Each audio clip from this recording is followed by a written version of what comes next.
Hey guys,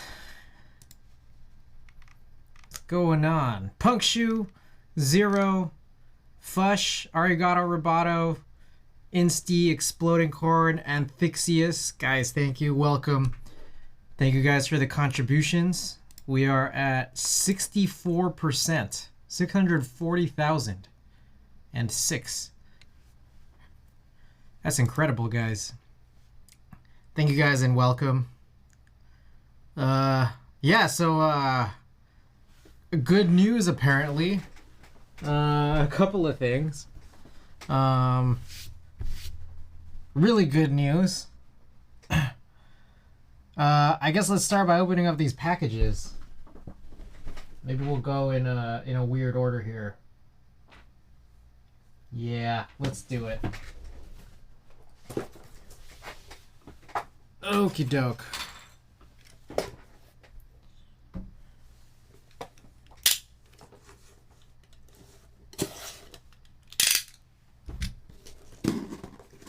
Alright, so for our first package,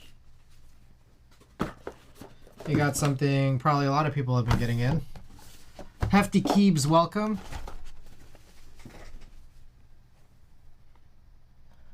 We got the Cherry MX Black Clear Top. Let's take a look at these. Let's see how different they are from what we knew of these switches from before.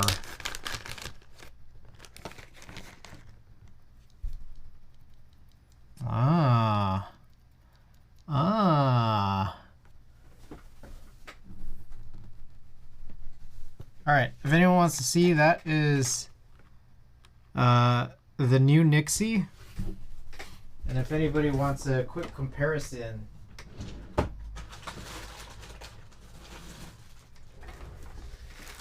we got some old Nixies right here.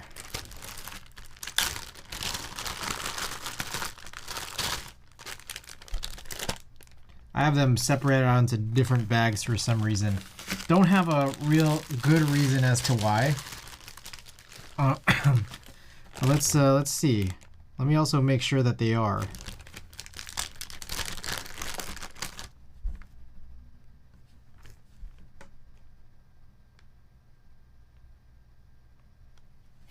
You know what I need? We need like we need a macro lens. Hold on. Let's grab it.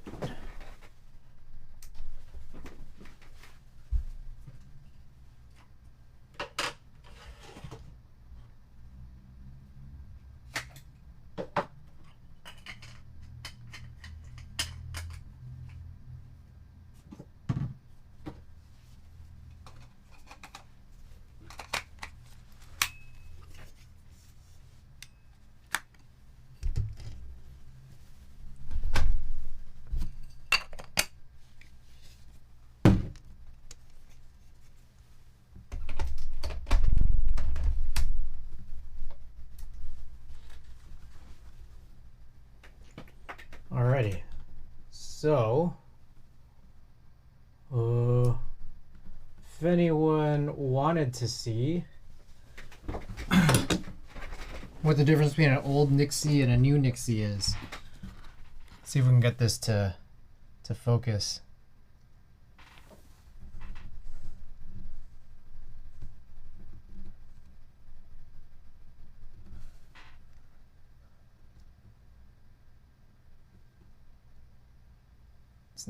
It's not quick to do the autofocus here. Let's see. Oh man, that focus point is very small. Oh shit, wrong button. Oh shit, wrong button. Oh god. Oh god. I can't see the buttons from here.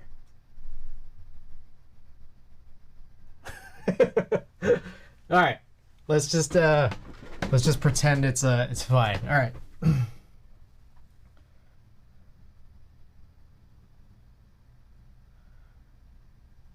So if you guys could see, on the left we have a new Nixie, on the right we have an old.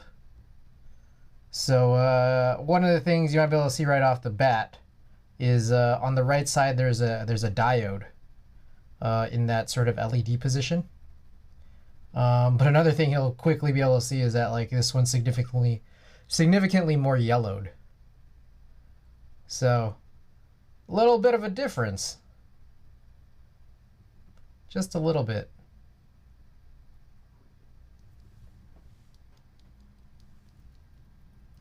This one, the new one, there's a crazy amount of spring ping in it. I wonder if we could try to just find one that doesn't happen to have any. Yeah, this one's good.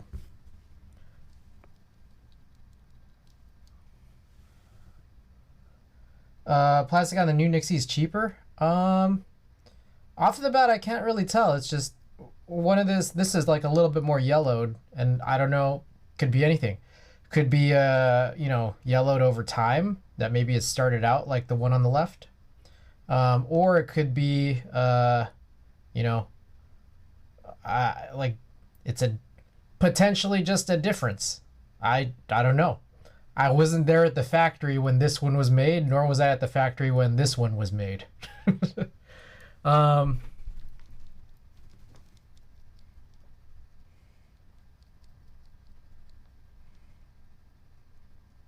Yeah, they're like, I don't know what to say, man. They're kind of the same. There's no like great difference between them. Gamble Shroud, welcome. Thank you for the contribution, and also Hefty Exploding Core, John E NYC. Welcome, welcome. Old Nixie is soft white, new Nixie is bright white. Yeah, sorry about this. I'm not keeping this like super on screen here as I just test things out, but for anyone who needed to see the difference, this is what the visual difference is like.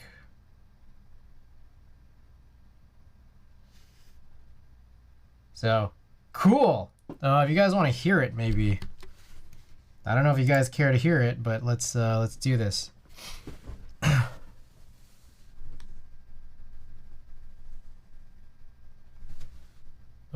Sorry.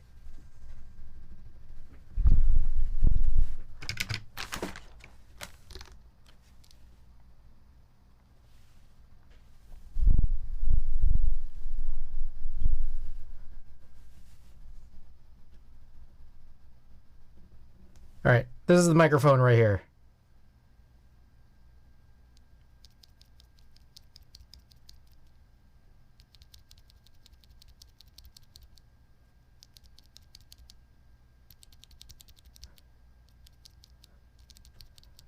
I don't know, man, it's pretty close.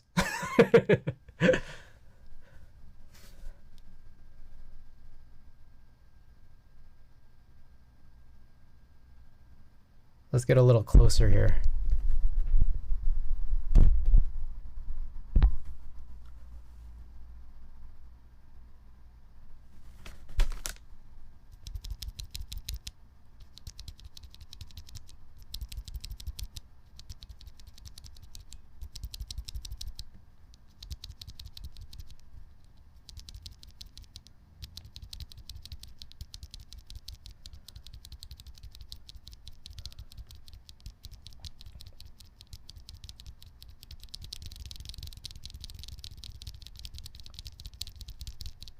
So yeah, there you go. I don't know, if you were to ask me, I probably wouldn't be able to tell the difference. That's my assessment. If you asked me, I probably wouldn't know. That said, I probably wouldn't know the difference between a lot of switches. So I mean, these are close. These are very close.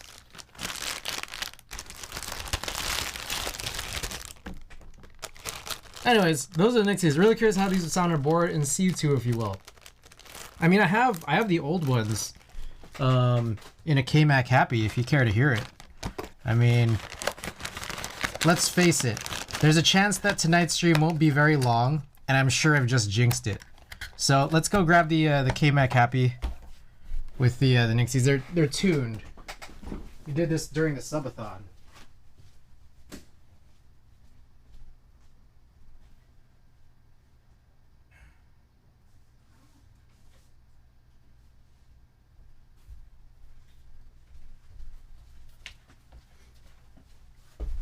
You also might notice the boards on here. I can explain those afterwards. Compare them on the hot swap QK60. Unfortunately, I don't like. I mean, I could, but I don't really have enough of the older ones because they're all in here. All right, I'm not gonna plug it in because it's mini USB, and I don't know. I don't feel like it. But if you care to listen in, this is what it sounds like. Maybe I'll pull up a type test to just fake type on. There's a K-Mac happy with old Nixies.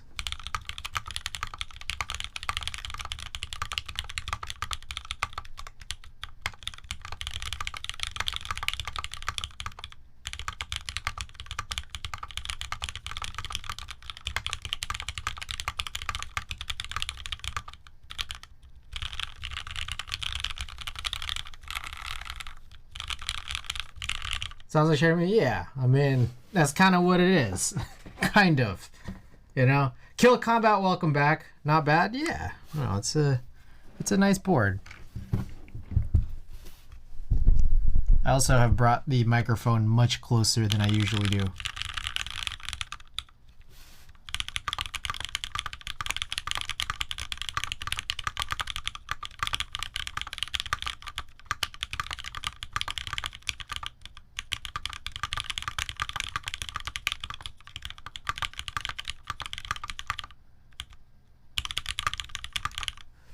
It better damn be a nice board. Yeah.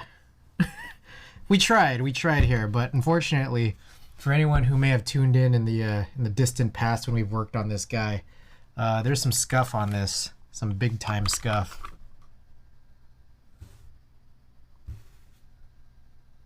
Right there.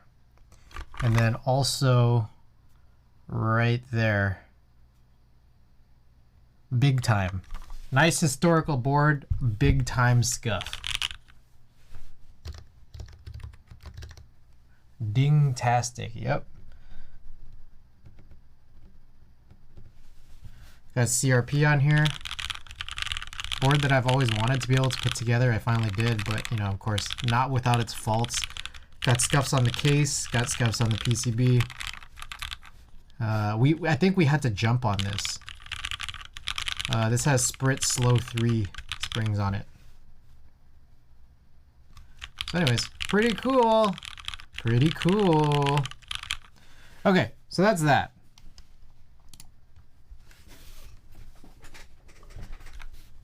Okie doke. Yeah, let's carry on here. All right, here's another fun thing we got today. I'm doing this all completely out of order.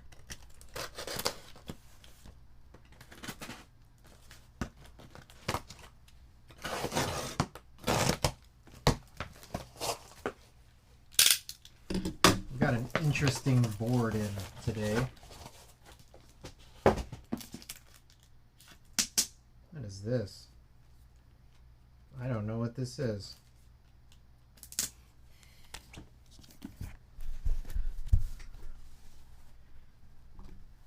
Oh shit.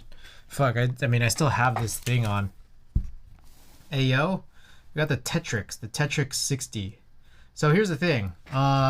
Let's talk about this. You guys know how I said that I would put the Gateron cream sodas into the QK60 stock just to you know, have a hot swap build and just be able to do it rather quickly while it's still stock before I eventually probably tune it. And then when I changed my mind, I didn't know when this was going to arrive, and so this just came in. This is also a hot swap board. Rare intentional hot swap purchases via the QK60 and now here the Tetrix. But yeah, we got it. So really cool. If you guys want to see it, I guess we could open it up. You guys want to see this?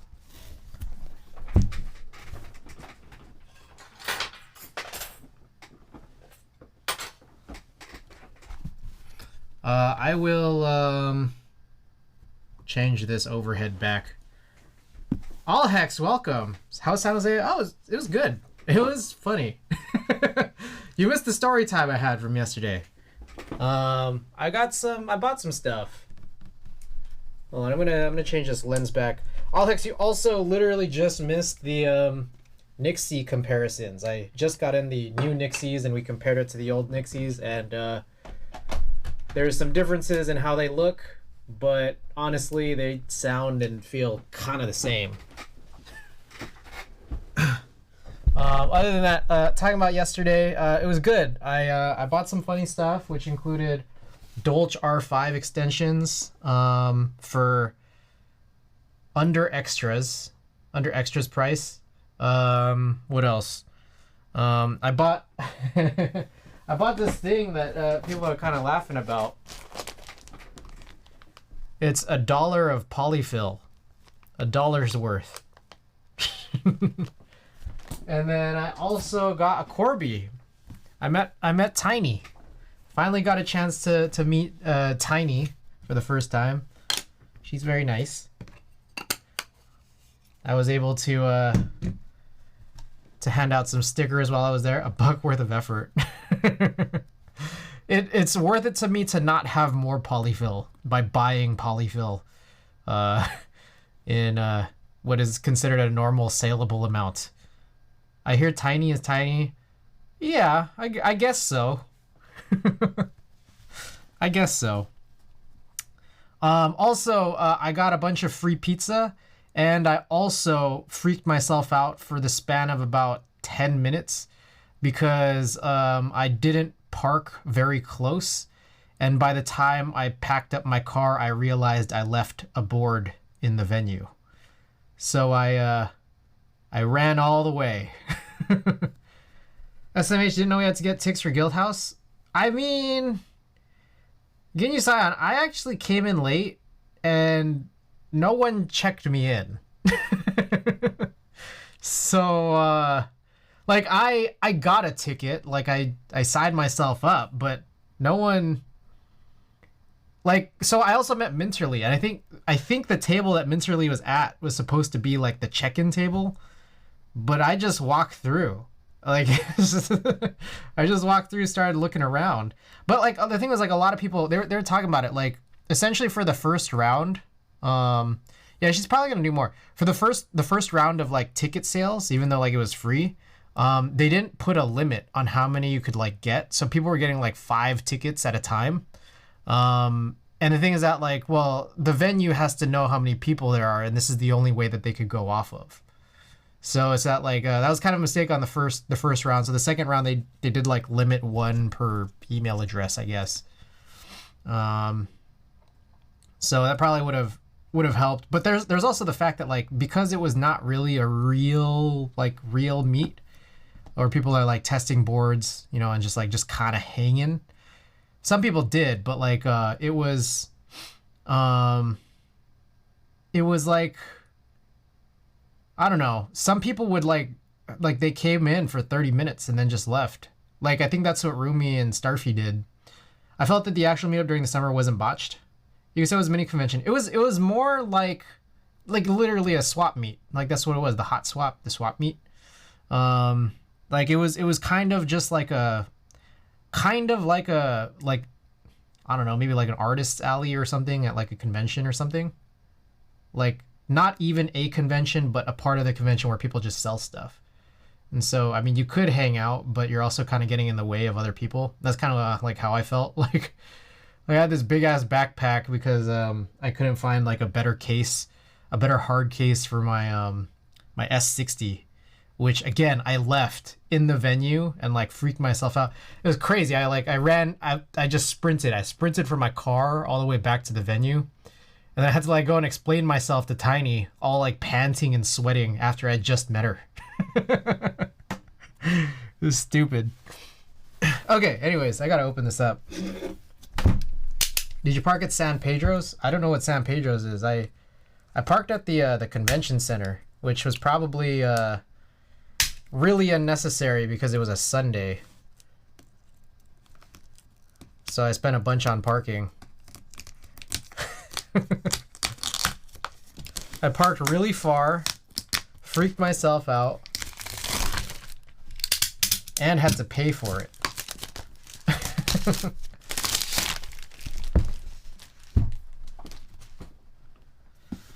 Okay. Let's zoom out a little bit. Anyways, I also we got some stories about all these different boards that we have on screen right now, but let's do one at a time here. The parking near Guildhouse isn't great. It's really not, but I think some people were able to find street parking. But I did the convention center, and it's like $1 every 15 minutes or something. Ooh, look at that. It's still in plastic. Yeah. My only qualm with it is the stupid hot swap PCB. Like, and no solder options at all. I've never heard of this board before. I think that's kind of what's become really funny about the hobby, is just that, like, there's a lot of boards that kind of just like, they just happen really fast without a whole lot of fanfare. And a lot of times it might, like, some of the times it might just be done completely through Discords, where it's like, it's not private, but it's just not that public. Hold on, that's clean as heck. Yeah. I just wished I had DMG. I mean, I have DMG 3 in group buy right now, but you know, that's probably not going to come out till, or deliver for another 6 to 12 months. There was a mini small EDM artist event there once. I'd parked at the parking lot next door for $25. Oh, that's kind of pricey. This is the 8-bit 60%. Yeah. And it also did come with HHKB. And this is one of the last, I feel like this is one of the last boards where I was just like, oh, it's an HHKB, I just gotta buy it. I guess I gotta buy it now. I feel like there's more and more HHKBs that still get released, but I've kind of cooled down, unless like they look really, really, really cool and just pique my interest a lot more. This was one of the last ones right before I got that feeling. Type B. The Type B is not, it hasn't run yet, right? I mean, Type B interests me, but it's just like situations like, for example, like the new Tofu. It's interesting. It's just that, like, I don't know that I'd go and buy it. Like, I honestly kind of started getting this feeling like around the time I bought the QK60. The QK60 like is great, but like I was never crazy about it, even though like it actually hits like a ton of a ton of checkpoints or check marks. I don't know. I never was crazy about it, and I think that like that was kind of one of the turning points for me. Anyways, what's the last one you purchased? Actually, well, like new or like aftermarket? Because I did just buy one. I bought an HHKB off of Frank. Frank found something, a local, and he said, "Hey, check this out." And I was like, "Hey, yeah, I'd be kind of interested." He's like, "All right, I'm gonna go get it, and if I like it, I'm gonna keep it. But if I don't like it, I'll get it to you. I'll get it over to you." And he couldn't last like 3 hours. Anyways, group buy. Let me check. Last group buy.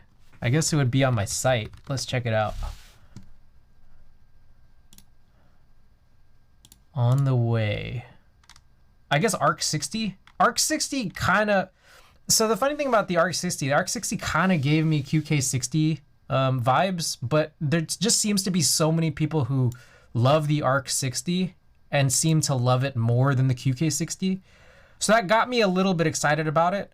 Past that, there were some cool ass colors, and like I missed a bunch of cool colors, but there were still cool colors left over. So yeah, I got in on that. And then prior to that, I got in on the Snipe, the HHKB Pro 2 housing. So, anyways, Arc 60's nice plateless. Can't do HHKB without HHKB blockers. Wait, what's the issue? Or like what board are you referring to specifically? Are you just talking about in general?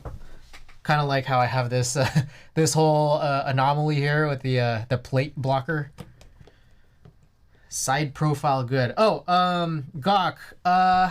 Do you want me to spoil it? I can spoil it. I just I didn't spoil it last time around. I don't know if people want me to spoil what's supposed to be inbound. I can spoil it. It's an X60 V1 Founders Edition from Noxery.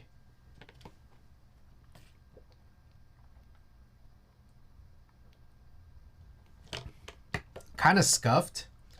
Like there's some pretty notable scuffs.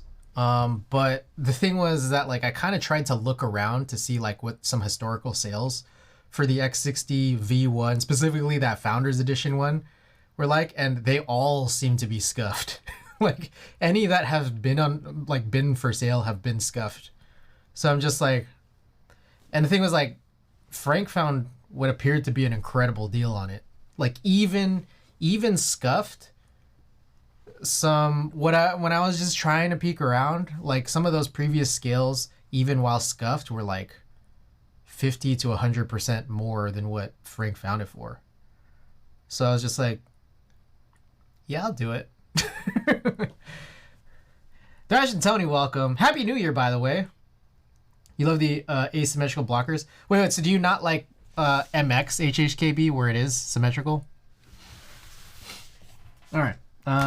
Anyways, that's the board. We're probably gonna get the cream sodas in this guy rather than the QK60, just because it's new. Like there's not a great reason for me to do a third QK60 build when I have another hot swap build here. So, okay. Anyways, so that's that. It also, this was like stuck to the this thing. I have no clue what this is. I mean, I guess we could find out when we work on this, presumably tomorrow. Let's take a look and see what this is. Oh, it's like I don't know, like grip tape for like skateboards. I don't know what this is supposed to go under. I guess maybe there'll be some instructions somewhere. Okay. Anyways, I'll leave this here. DIY scuffs. How nice of them. Asymmetric blockers makes more sense for positioning, but it is marginal. I like both. Both are cool. All right, so I guess let's do something. Let's open this last package, which is the key package of the night, which is a $4 part I've been waiting on since Saturday. Like it was supposed to arrive on Saturday, just would not arrive. Use the right side mods often. I feel like I kind of do. When do I? I feel like I do, but I can't tell you. I can't tell you exactly when I do. Part of me thinks it's like sometimes, I don't know, maybe my hand is busy. Like my hand is busy. Like sometimes I might be eating some Cheetos, or not Cheetos, but like some peanuts, some cashews. And then I'm trying to like open up an inspector in Mac OS. Some Doritos. Anyways, okay. This is the last guy right here. Oh shit. Hold up. This is not what was advertised. It kind of is.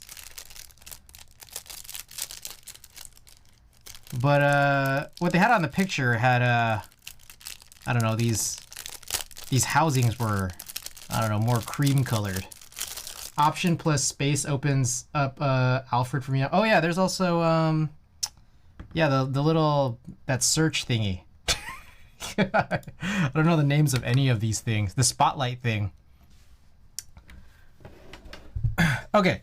Anyways, this is the last package of the night, and then we'll go back and talk about why I have so many keyboards on my my desk right now, and then we'll get back to what this stream was for, which is to use this guy in a whole sequential weird sequence of things here.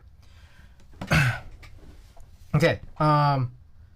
So, we bought this because, okay, about a week and a half ago, we were trying to record some type tests for YouTube while we were on stream. and it occurred to me that my streaming PC is kind of loud.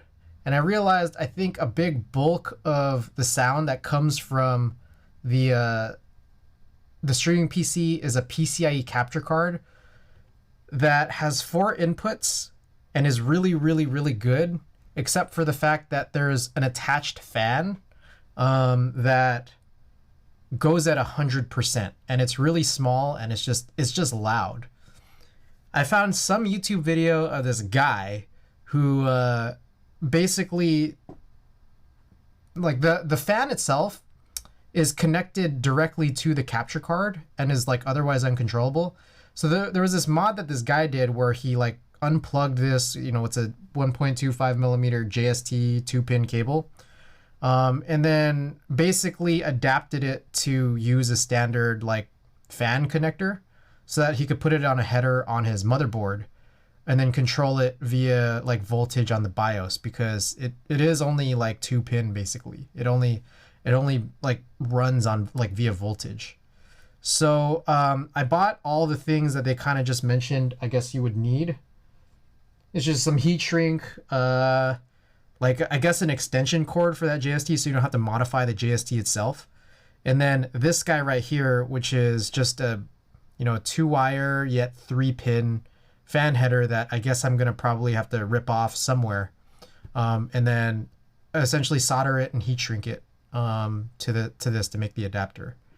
So that's what I wanted to work on tonight. I've never really done anything like this before, so I'm hoping that you guys might be able to help me guide myself through it, because I don't know, it's probably straightforward, but I've never done anything like this before. So outside of that, when it comes to just doing some of these like small little tasks, we also have this BB60 PCB that just has like a sort of a half crushed JST connector on it.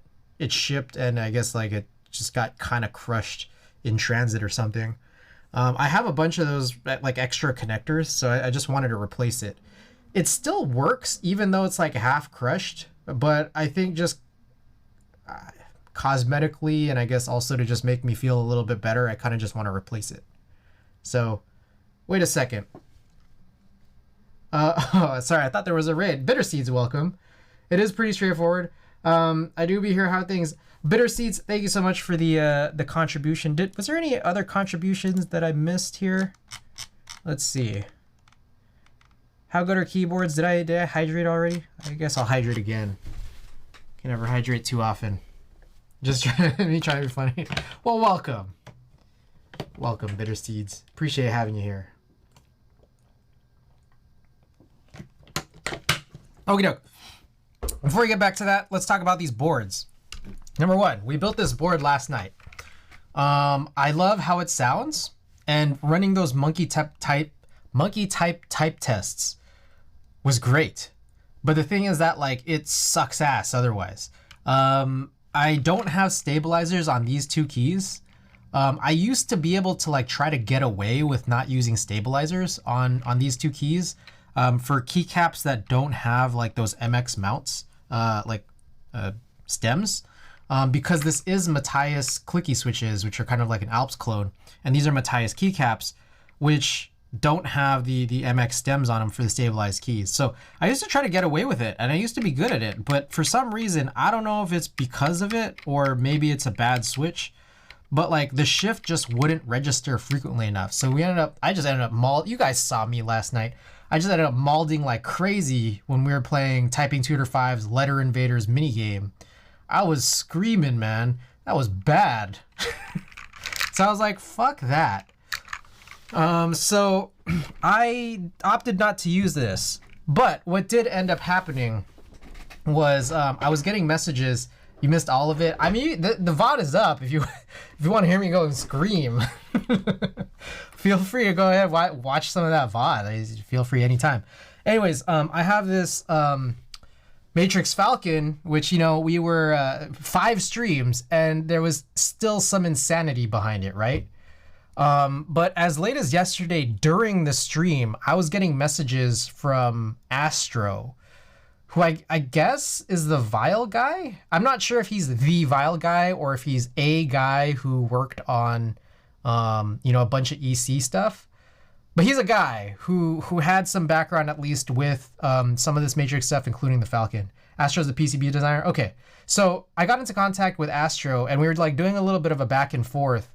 And so, do you not like OG Alps stabilizers? Because I noticed your plate takes MX stabilizers. Yeah, I'm not a big fan of it. I don't like dealing with those little clips. Like sometimes, okay, here's my situation. Let's go back to this guy real quick. Yes, first of all, yes, these do take on MX stabilizers. First of all, second of all, it was probably a bit foolish that I did this and like I had this configuration here for this plate. Because using this plate probably meant I should have just put the MX stabilizers there and then not used this key set. But I was trying to put in a stalling stream yesterday because I didn't get this fucking part in time. I was supposed to get it on Saturday, then Sunday, and it only came in today. Anyways, I was trying to stall because this was just like a build I knew that I had to do, but I didn't think it through that well. So I didn't think about how, okay, maybe this is not the right plate, maybe this is not the right situation. But yeah, I don't really like those little clippy ones, those OG ones, because it's like sometimes like it'll like fall through, or I just might fuck something up, I might bend it. Like I don't know, I'm not a fan of them, to be perfectly honest. And then they're hard to tune. It's just like you're either not gonna tune it right, or you're just gonna make a giant mess. So I'm not a fan. So that was the thing, is that like just historically I used to run these without stabilizers here, and I used to be pretty fine with it, but not last night. Most definitely not last night. So okay. Switching back and forth here. I got into contact with Astro, the PCB designer, according to Zero. And so where this kind of landed was when we did the first pass of that rebuild, so that was stream number 4 on Thursday. We got to this point where the build was done. It was okay, kind of shitty in terms of how the build was. But we had this situation where like there was a crazy amount of input lag. And we have that clip of it. I don't know where that clip is, but you guys could probably find the clip if you click down below or whatever. There's this clip where you could see me, like I would type like this, and then like it would take a while for VIA to like catch up, or just like any type tester to catch up. And it was the board, because you know all my other keyboards were fine, other type testing softwares were fine. Nuke Zoned, welcome back. Happy New Year, by the way, and Bitter Seeds, Happy New Year to you too. Okay, so there was that. So I complained in like 3 different Discords, and one person, Nekotato, had suggested, hey, is your PCB lubed? Try taking the lube off. We tried taking the lube off Friday night. No good. Like it still had the input lag issue. So I was kind of getting to a point where I was pretty sure it was a firmware issue, but like I just wanted to try that rather than like try to get into contact with people who like, you know, it's just maybe hard to reach, or like I need to figure out who to go to.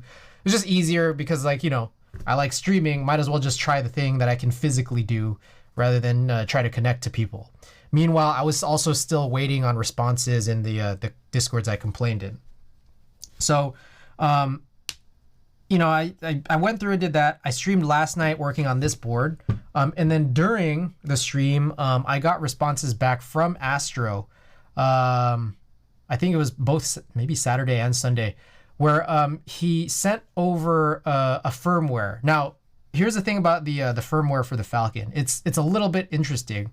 Instead of like, you know, the standard, you push a reset button and you enter a bootloader mode where like nothing is really typable, but like, you know, you enter stuff into Flash.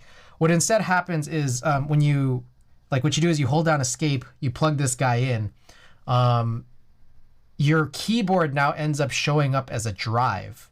And then you drag in not a hex file, but a file with an extension of UF2. So Astro sent over a new UF2 saying, hey, that firmware that you might have is just out of date. So try this one.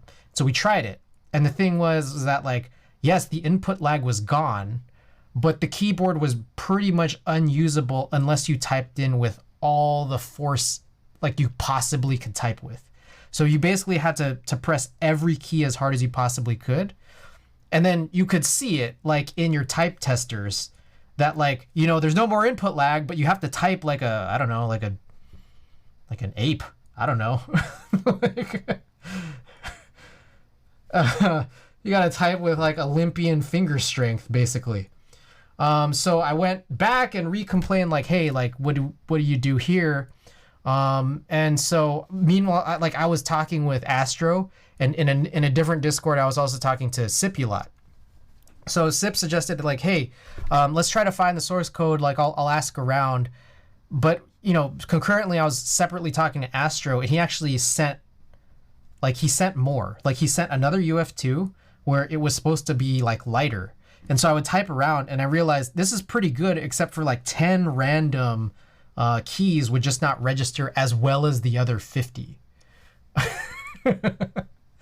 So then he actually sent the repo for the source code, and it's actually kind of interesting. So 1 second here. Let me show y'all what I see here.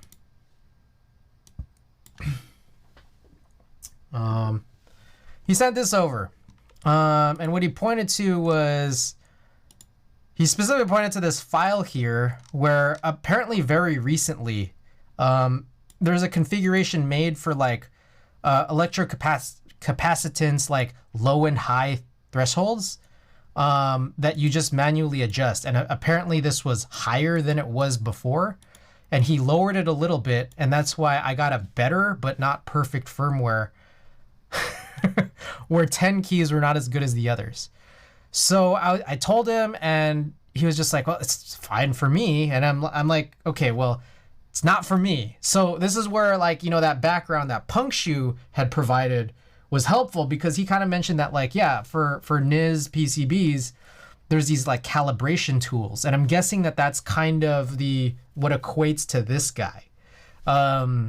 This guy right here is that like, I need to basically readjust this to like be better for me. But then I also have to figure out how to compile it.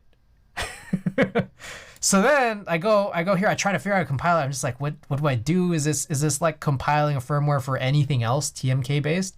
And it, you know, what I was just trying at first didn't work. And then I realized, okay, well, maybe I need to fucking read the README. So I read the README and I try all of these, and I seem to get a little bit closer, but things still don't really work. So then I go back to Astra and say like, hey, I tried this. This is the error I'm getting. And then he gave me some instructions that weren't here that looked like this, but you have to do this within another folder, the submodule init and updates. And so I did that. I'm just giving you guys my whole life story here about this Falcon. I did that, and then we got really close to a point where it would spit out a hex, but it wouldn't spit out the UF2 file that I needed. And then it turns out that there's still like some other issue here where like, I don't know, either it's a me problem or it's a repo problem, but these like what's aliased here for actually running the UF2 conversions is supposed to run Python. And I guess even no matter how hard I tried setting Python into my own like local path, didn't work. So I just changed this to Python 3, and then everything worked. I got these UF2s. The UF2s finally compile with the new values that I put in. And I've been messing with the UF2 or like the 2 EC threshold values like all day. And the thing was, what I noticed is that there's some weird stuff that happens where it's like, this keyboard is basically now usable, but I can still tell that there's some weird imperfections.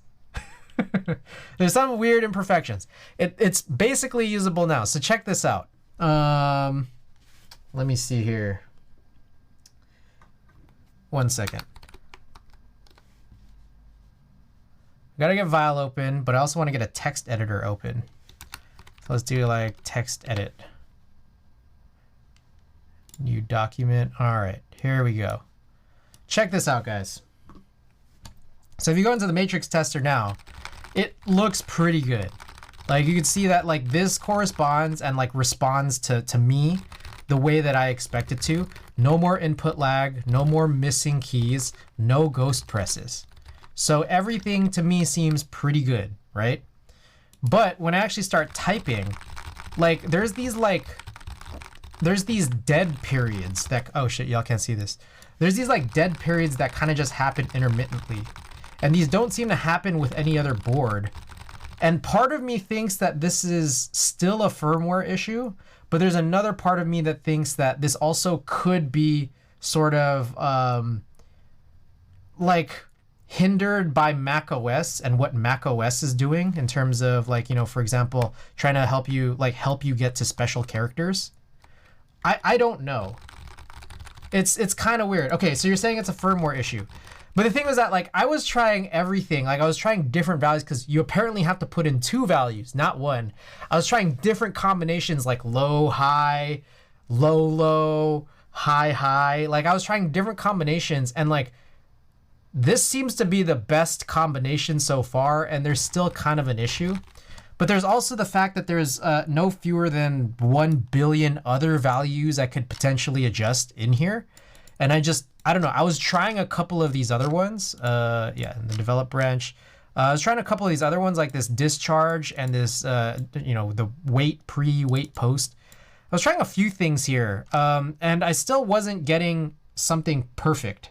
So I don't know what to say other than, look, jamming on this hard is not really an otherwise realistic scenario for me because I can run a type test just fine at this point. Now, this is annoying, but like, I don't think this is a deal breaker. And I think it's like, this otherwise is where like the level is for me in terms of, you know, being able to actually use and type this. That said, all of that said, there's still a problem here, which is what they did here with the space bar is clever while also simultaneously horrible. I cannot get this space bar to like be right at all. Like, we've silenced it. So the Fridays, I think, was that a Friday or Saturday stream that we did this? The Saturday stream that we like rebuilt this for the 5th time. We silenced all of the sliders, and it's great. Like, it's actually like, it felt less shitty than it did on Thursday. And it's great that I was able to run the silencing, and like, okay, that resolved the shittiness in terms of how it felt. But for some reason, like, the ticking keeps coming back here. And then depending on which side you press on, it seems like the silencing ring isn't even being hit. Like, there's like a weird, like, I don't know, like high pitched, like hard noise. So I don't know, man. I don't know what's going on, but it seems like no matter how you spin it, there just seems to be an issue with this Matrix Falcon Topiary assembly. Again, it's like, I don't know, the ticking came back. I don't know, man. It's just like, this is just a messed up, super cursed board. Like, you try every possible thing, and it's like, oh, there's still imperfections. Does it happen when you just spam type alphas, or only when you include mods? I don't know. I haven't really tried. It's like, it's kind of a weird thing though, but we could try it.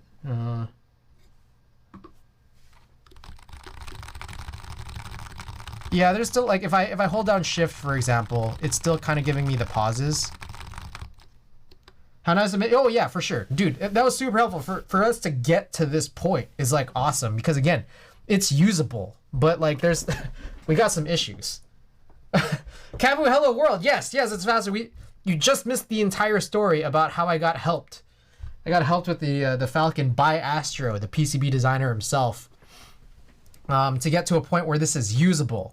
Is most definitely usable now, but there's still some residual issues, some like very like non-practical firmware issues, which basically comes down to this situation. Like, there's pauses in between when you're just jamming too hard. Again, not a realistic scenario, but still kind of annoying. But the real annoying part, again, is this. It's this. Give me 1 second. I'm gonna turn this off. I thought I perfected the space bar on Saturday night, but here's what we have now.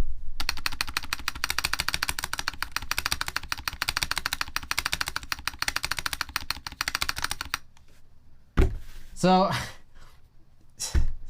always something with this board. Always something. So so I happened to think, so I got in touch with Astro, and basically he helped me figure out how to configure like the electric capacitance like threshold for actual actuating, and how to compile firmware for it. And it's, I gotta tell you, like being able to actually address this like from a user standpoint, I'm not the smartest guy in the world. I know that, but it's like I feel like I have like at least a little bit more knowledge in terms of being able to like, I have slightly more knowledge about being able to actually functionally compile these firmwares that other people might not have. Like other people might not have that information, or like the knowledge or the background in what to do, where to even start. So it's just like, this is like not at all like user friendly. Yeah, no. So here's the thing, is that like, I don't think anyone knew where to go to get this. So like, you know, Astro sent this over, basically said, hey, change these values in the config for the high-low thresholds for EC, which are right here, and then compile it. And then like actually compiling it is like, I was running into some issues that I slowly had to get myself out of. Yeah, this shit is all, yeah, this it never ends. Never ends with this guy. Sounds like a Tobre HHKB spacebar V. No, they're better in some scenarios. Isolated issue or widespread. I'm not sure which part you're talking about, but when it comes to like, so there was a situation where intermediately, like between our Saturday build number 5 on this, and then late last night, 5 a.m. or so, I was like up till 5 a.m. trying to work with Astro on this.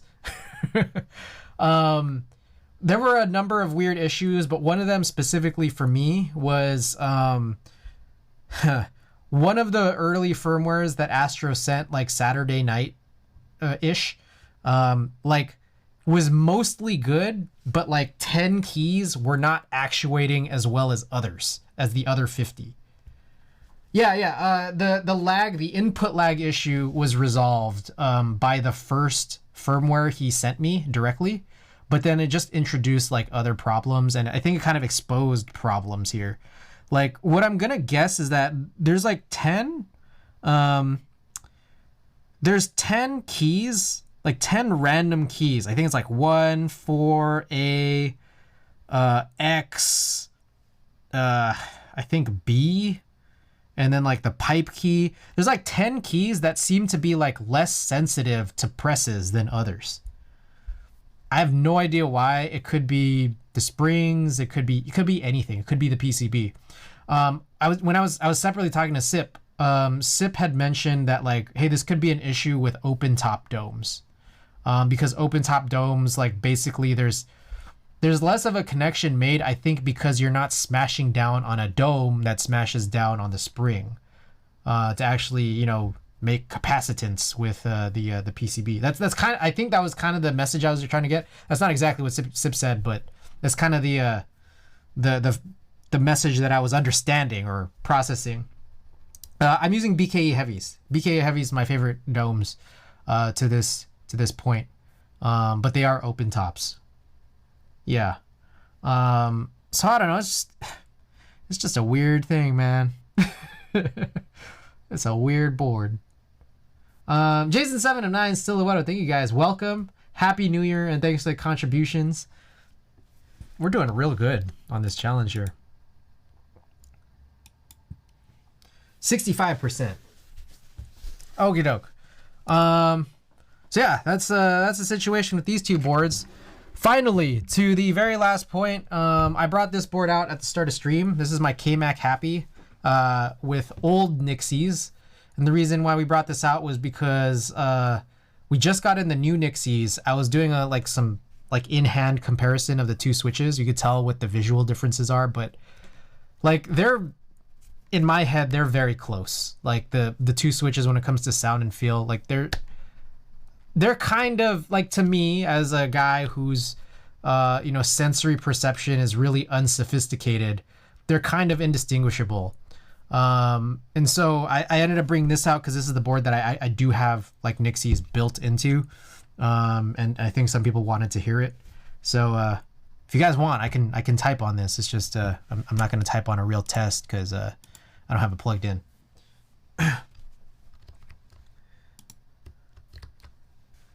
Okie doke, let's do this.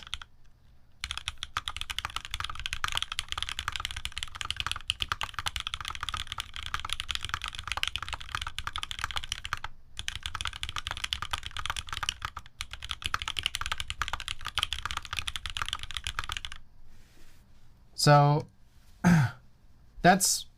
those are old Nixies. And if you were to ask me if you ran a build in this board or in like any other board, the new Nixies are probably going to sound like that. No, this one was built with like some older ones, like the actual, like, you know, those old Nixdorf harvested, you know, clear top switches. But again, as I did just get these in today, I'm just trying to mention to you guys that like they feel kind of, they sound and feel kind of indistinguishable. They look a little different, like a tiny bit different. The older ones, like those clear tops, are like yellowing a little. And then also the old ones also come with in switch diodes. Is that Cream Plus? No, these are the Cherry MX black clear top Nixie reproduction switches. Okay. Stick them in a break-in machine and you get the same switch. Well, how about this? Get a batch of Nixies that aren't used very much, like a batch of old Nixies that aren't used, so they're basically not broken in, and they'll sound like these, because that's essentially what I have. Like, I don't know what to say.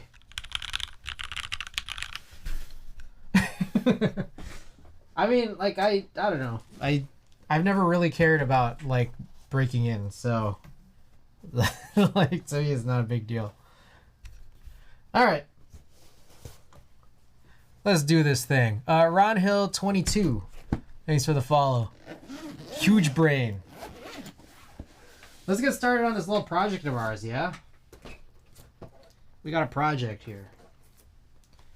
So what I need to do is what am I doing here? Let's go to this overhead. Any hot swap meat picks avail? You'll get them in several weeks. I took like 5 film photos while I was there. Just wait till Cherry repros some Hyro switches. Oh, that would be terrible. Hyros is like, first of all, not good. Second of all, those stems are like, those are worse than the Cherry clears. like in terms of like breaking your keycap stems. They feel horrible. Ernest Jones, welcome back. Happy New Year. Alrighty. So we need to open this guy up. How can we safely do this? Maybe this.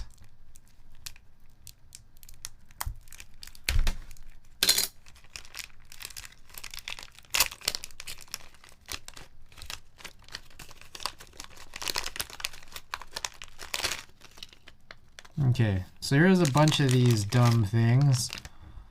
So I think there's 2 connectors. I need to remember what that guy did. So let's pull up that YouTube video.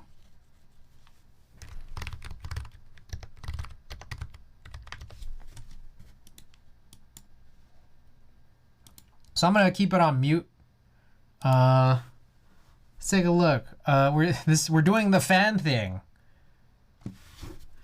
Anyways, yeah, if you guys noticed the title, the fan part came in because it did, and the Falcon is fixed because it's kind of fixed. All right, here's this YouTube video that we were kind of talking about here. This is for the Magewell 11100 Pro capture card quad that has a super. This is the super loud ass fan. And this is the JST that's sticking out of the fan that goes directly into that header on this capture card board right there, if you guys can see that.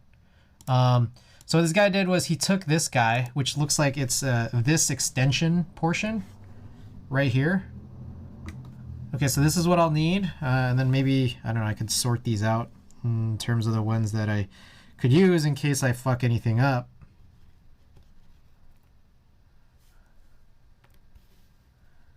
Okay, I think that kind of covers it. Is this 10? 1, 2, 3, 4, 5, 6, 7, 8, 9, 10. All right, I have 10 chances with this guy. Map requester, welcome. Welcome back and Happy New Year. All right, these guys I could push off to the side here. Can I ask a bit? Yeah, what's going on? All right, and then meanwhile, as we continue this video, he takes one of these guys, and I think he takes this side of it. So it's like, I feel like the goal here is to like cut off right here. So then we just solder it. So I just won the raffle of the recent key cult. Congrats! That's fantastic. 165?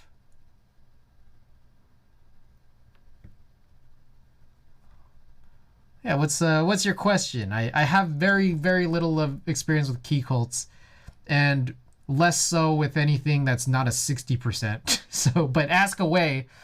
I'll help as best as I can, and I'm sure that people chat here is would help you too. I don't know if it's allowed to change the address for shipping.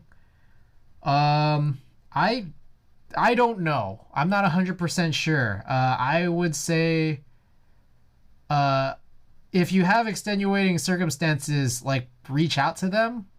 But if you can avoid changing your address, I would say go with it, because who knows, they might void your entry. I don't know. Yeah, asking Kiko's Discords. Is #1 hype? Probably. I don't know. Makes me feel bad, man, about the Jane V2 ME raffle. Yeah, there's a lot of copium in there. With a lot of boards recently. There's people trying to get the IU yesterday at the hot swap meet. Okay, so do I just cut these with scissors? So that's my first question. Did I just cut these with scissors? Should I just cut it right in half? Should I cut it like a little bit more towards the end so I have more give? What's the deal? I do ask them and I'm waiting for a response. Then yeah, let me just wait and see.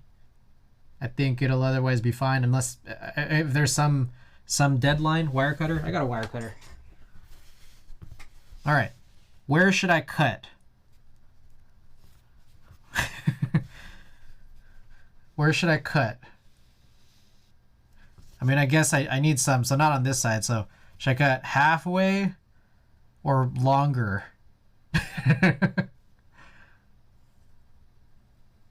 Give as much slack. All right, so I'm gonna go like right here, just in some weird case that I need this side. How about that? Which side to use? I believe I use this one based off of this video. So watch this. See, he uses that side, and then like he has that cut already. And then he uses this thing that isn't exactly heat shrink and solder. And then he complains about how he probably should have just used heat shrink and solder. Because this thing was not that great. What else? Okay, so that's pretty much it. He plugs it into his motherboard, and he already like controlled it to use 1.7, 1.8 volts coming out of that header. Okay, so I'm gonna just cut right here, just so I have like enough. But then, you know, for whatever reason, you know, someone has a gun to my head and says, "Hey, you need this much." Wait, are you using a Hackintosh? No, I'm not. But it's just, I'm not. I'm on a Mac Mini right now. But this is for my streaming PC, which is a PC. I don't know how to explain that. I don't know how to explain that super well. My Mac Mini has an HDMI out into a capture card that's on my streaming PC. Yeah, there you go. That's the best way I can. Okay, let's cut these up. All right, we did it. Okie doke. So here it is, and I'm guessing you just do red to red, black to black, right? But I probably do need to expose this, right? I I have like a wire stripper that, like, I'm gonna be honest, is either low quality or kind of dulled out, or number 3 is that I don't know how to use it. One of those, at least one of those is true, because like you guys will see. Here, I gotta find it.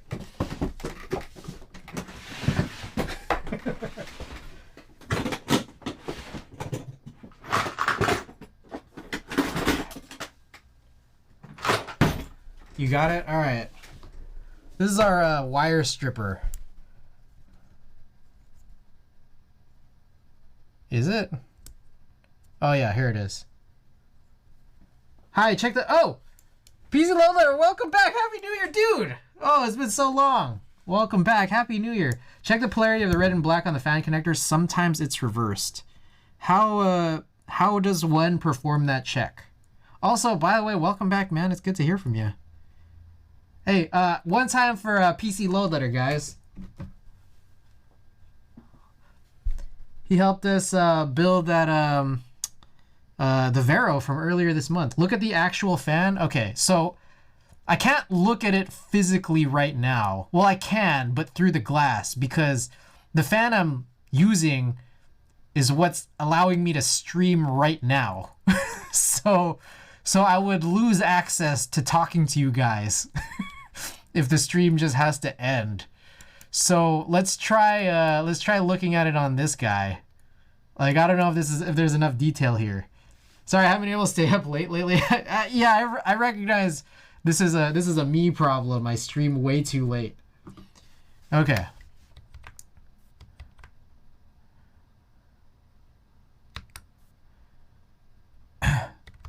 So I don't know. I don't know if this gives us enough information. If anyone wants to look at this video at the same time, here, let me paste it in. This is the loud fan hack chapter, which is around 2:30 or so.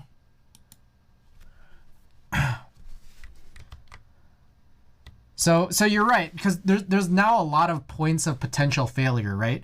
Because I need to know what the fan is doing. I need to know what the fan is doing. I need to know what this extension thing is doing, and then I need to know what this guy is doing too. It doesn't spin what up. No, it spins at 100% all the time, and so it's just like the noise is annoying. And then this guy who did this hack basically said, like, yeah, you could push this fan like all the way down. Like, you need the fan running, but like very, very much down, and it would still function perfectly fine.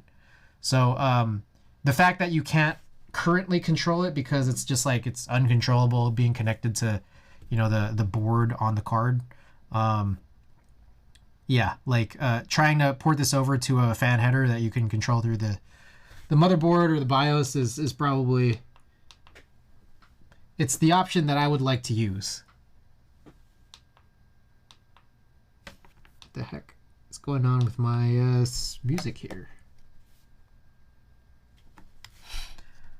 Something wrong with your BIOS? Should be able to control a fan through a PCIe.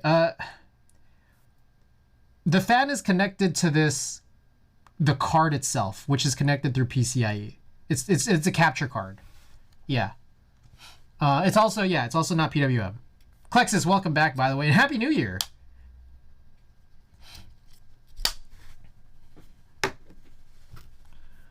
Okay, so again, I'm not 100% sure it's like super simple for me to fully figure this out, but what I do know is the guy linked this exact product like on Amazon. This is what I bought.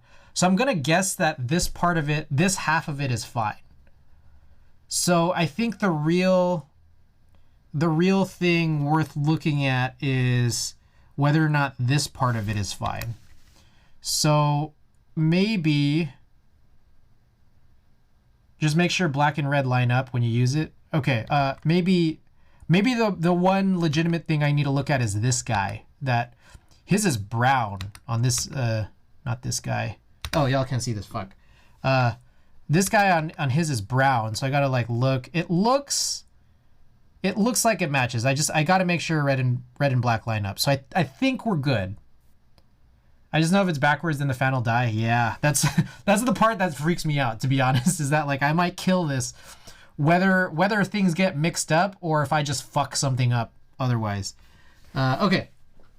So again, I've never done anything like this before, but let's try this out here. I've never used heat shrink before either.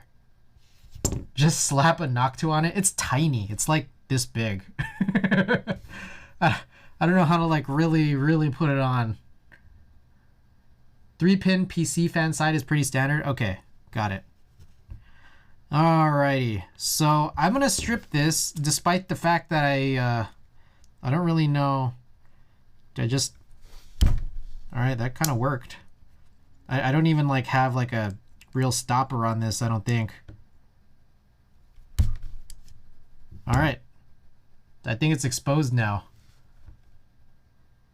Okay, so I'm guessing the next thing is like I need just something like I have some helping hands somewhere. It's funny. The helping hands are actually kind of funny. I just need to locate them. Oh, they're actually in my junk drawer.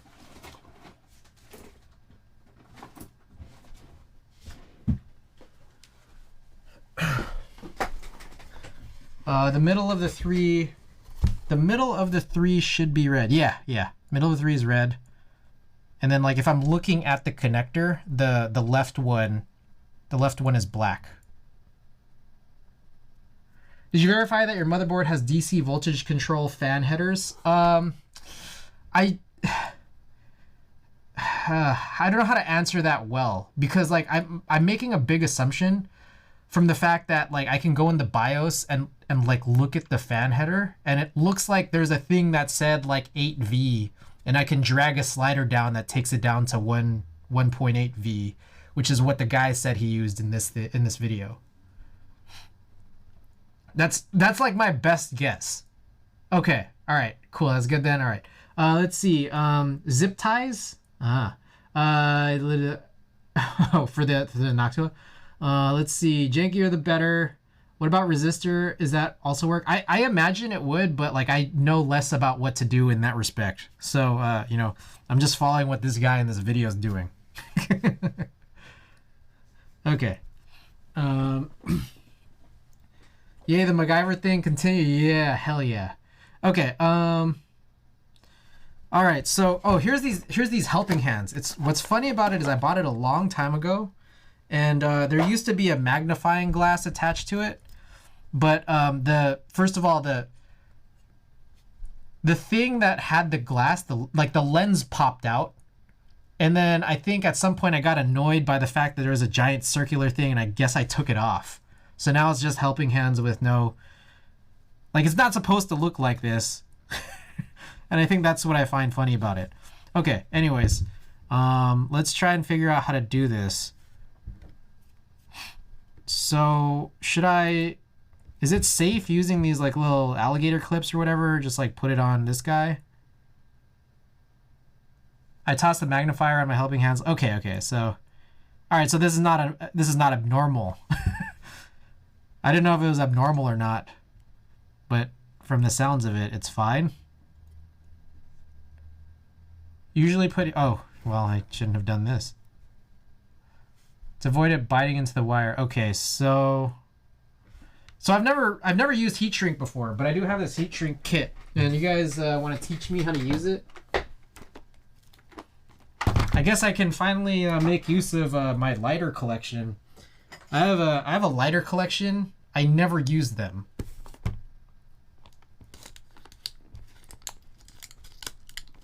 Bro, you got everything? It's not a very large lighter collection. This was like,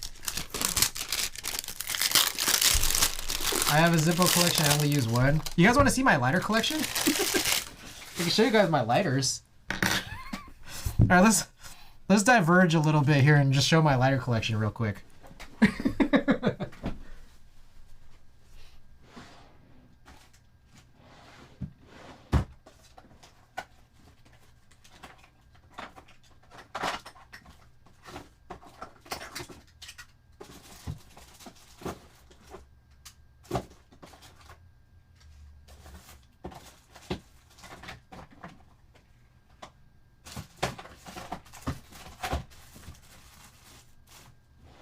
Okay, wait, there's one more out there too. Hold on.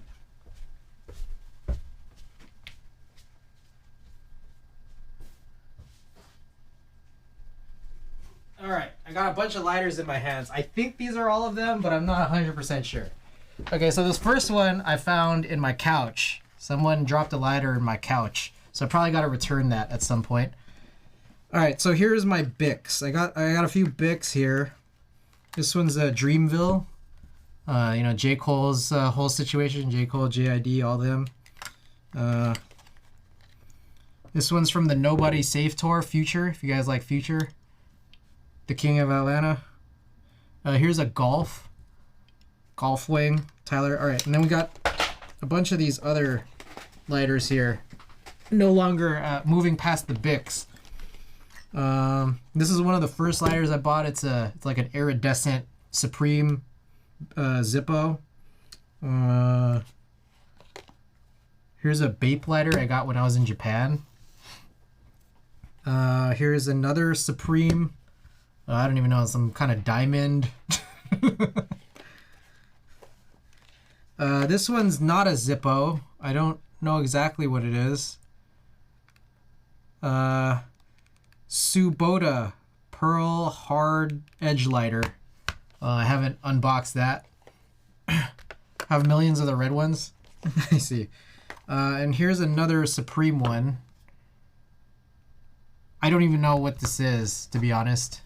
I never unboxed that one. And then finally, our last one is Casey Musgraves. My favorite country musician, Casey Musgraves. Slow Burn. Well, I gotta open this up because you can't see through it. There it is. I think it's one of those like this style lighter. So yeah, that's my lighter collection. Except this one's probably gonna go away after I figure out whose it is. Sinvac, what's going on? Welcome. Did you get the lighter artisan? There's a lighter artisan. Why so many lighters? I was collecting lighters for. I was slowly collecting lighters for a few years when I wasn't into keyboards. I never used lighters anyways. It's just like I don't know why I did this, but we brought these lighters out because we're about to use some heat shrink. Which one should I use?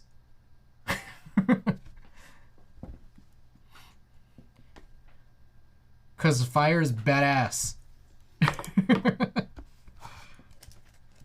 Which one do you guys want to see? I don't even know how to call these, what to call these. I'd use the couch one. All right, I mean, I guess the Zippo. There's a few here. Yeah, I kind of always use the cheapest one because I forgot how to pour lighter fluid in Zippos. Like I have a thing of lighter fluid somewhere over there. I don't remember how to do it. Let's just use the couch one. Yeah. Let's use someone else's. It's really easy. I kind of remember. Like you had to pull it out and then you soak that cottony thing. I'm a lighter genius. It's clear so we know that it's filled. True. All right, we're gonna use the cheapest possible one. Pull out the insert, lift the rubber bit at the bottom, and soak the cotton. Yeah, I kind of remember that. I just, it's beyond me right now. I don't get rid of all these again. Be just a second here.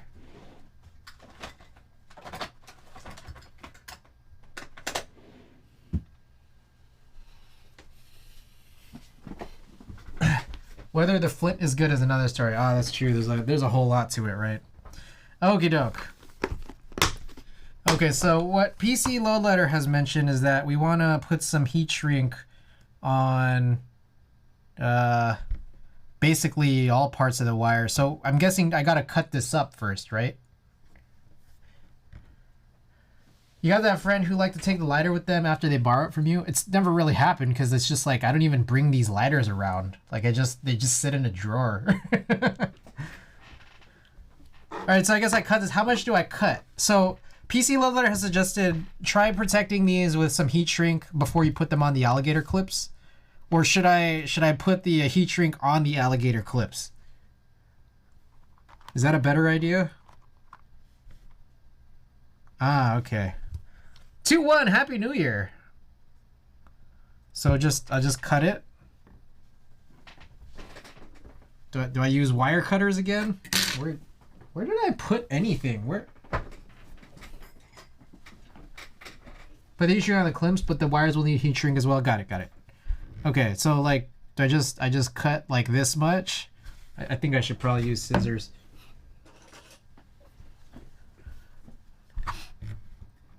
Use the smallest size heat shrink that'll fit on it. Okay. 2-1. We're working on this this capture card fan mod that we might have looked at. I don't know if you were here when the last 1 or 2 times that we'd seen this, but basically my capture card takes 4 ins but has a super loud fan, uncontrollable because it doesn't go directly into the motherboard. It goes directly into the card itself, and we just want to turn it into a fan that's controlled by the motherboard. So we're doing this mod here in this video I found about a guy who does like Linux gaming, you know, Linux gaming content. So he does this whole thing. Anyways, yeah, not stabilizer wires. Okay. Is that it? This kind of works. Well, what if I don't even need to like heat shrink this? Like, do I? I just put it on. Do I need to actually heat shrink this? Like, do I have to put heat to these alligator clips? Yeah, just rest it on. It fits better if you shrink it. Okay. You guys got to school me. So I just hold the lighter against it. I feel like I didn't cut enough on either of these. Is it okay that there's a lot of like leftover, like it's like hanging over? Yeah, this is my heat shrink practice. That is true. Should I have some like leftover? Oh, you guys can't see this very well. Is it okay that I have some leftover, or should I cut this off a little bit better?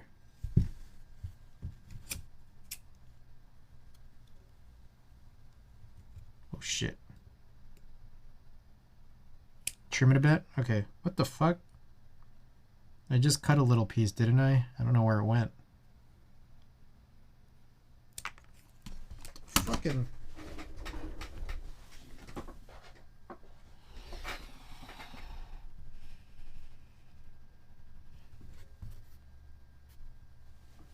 Oh, there it is. Won't really shrink lengthwise. Okay. Good to know. Good to know. All right, that one's cut pretty good, I think. Maybe I should just try to match all them up with that.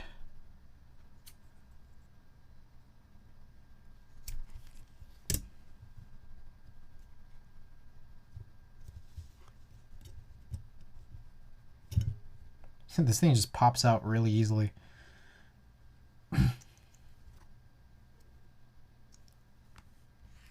Let's see if we can get a... I don't know how good of an angle you get. There it is.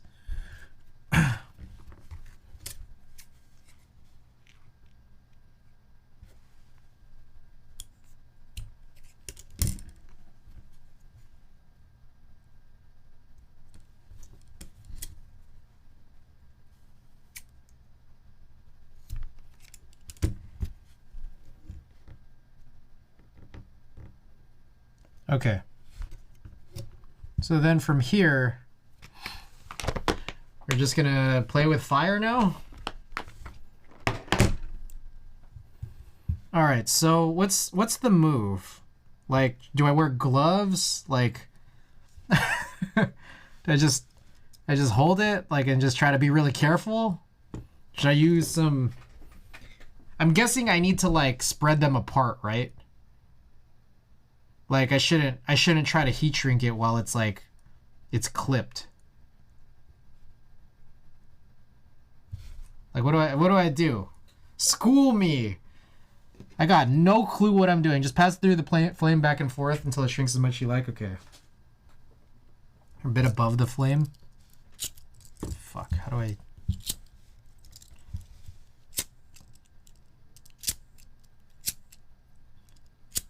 I... Do I not know how to use a lighter?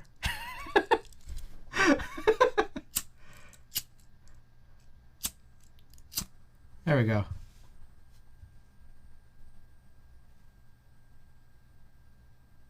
Couch lighter failed us.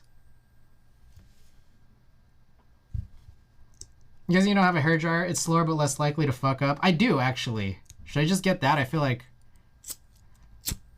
I don't know. It'll probably mess with the power.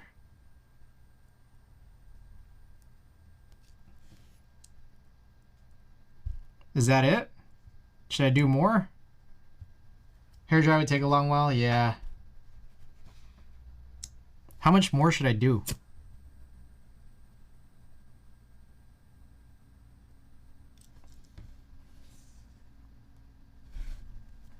Sometimes I'm lazy, just use the side of a soldering iron. So I asked about that last time, but then I think there's some people who suggest that it's like not... you're not going to get as much even heat. If it looks fine, then it's fine. I think that's as far as we could zoom in on this guy. I could put this... Ah, it's hot.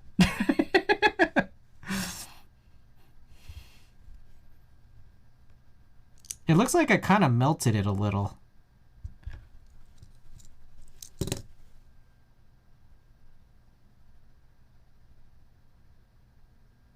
There's a little piece that melted.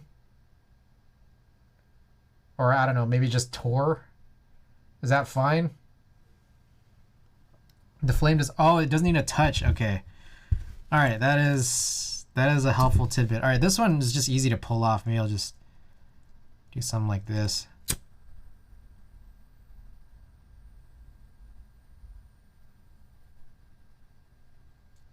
Hot. Fire is like kind of hot, right?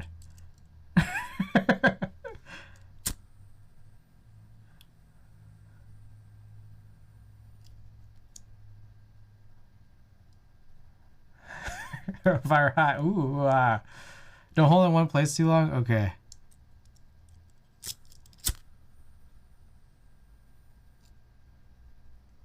Think as a campfire, you're doing s'mores. I don't find myself in the vicinity of campfires very frequently.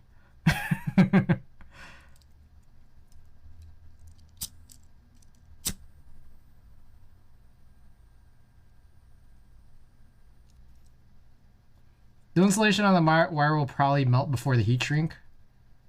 I see. I don't know. Part of me is like, this is probably good enough. I think I'm done with this. Okay. Looks good enough. Okie doke.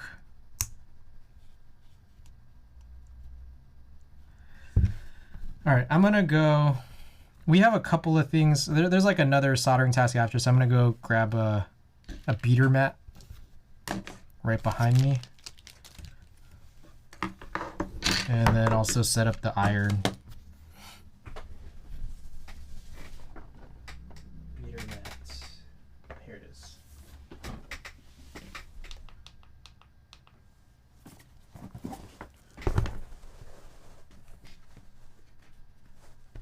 Think of it as the sun and your Earth orbiting. I also have, I don't know why I'm using that. Wait, I have one of those candle lighters. That'd just make it easier, wouldn't it?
All right. I found it. I just use this. It's easier. Okay. I gotta get this iron now.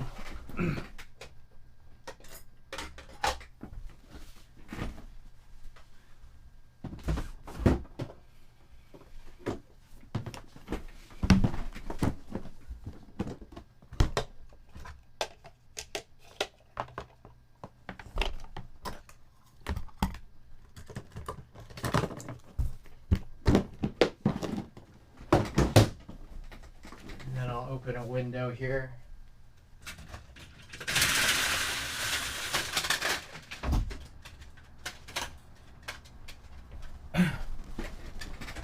Okie doke. I'll grab this tube extractor too.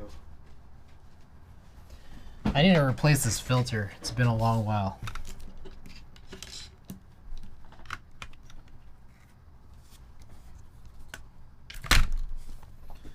Okie doke.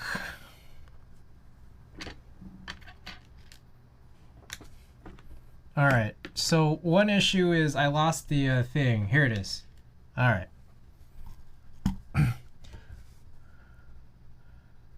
Think of it as a microwave and you are the food. What? Huh? Okay, so I'm guessing here by this point now, I just kind of connect this.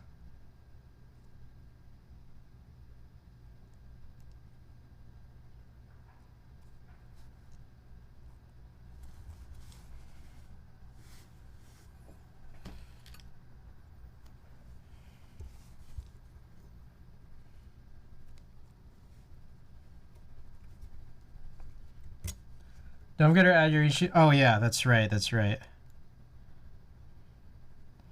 And then it's like, I guess also got to be like pretty small piece. Where did I put the kit? Here it is.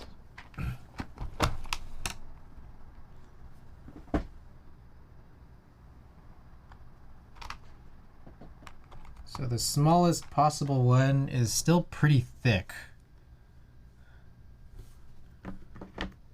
I made that mistake so many times.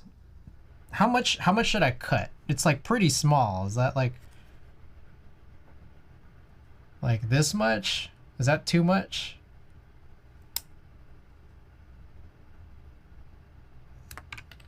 Fuck. All right.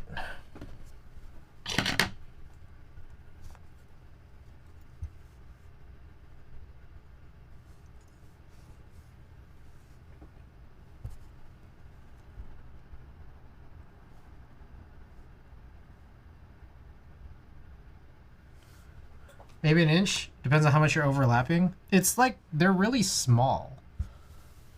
I can't even. How about this? I'm gonna switch back to the macro lens.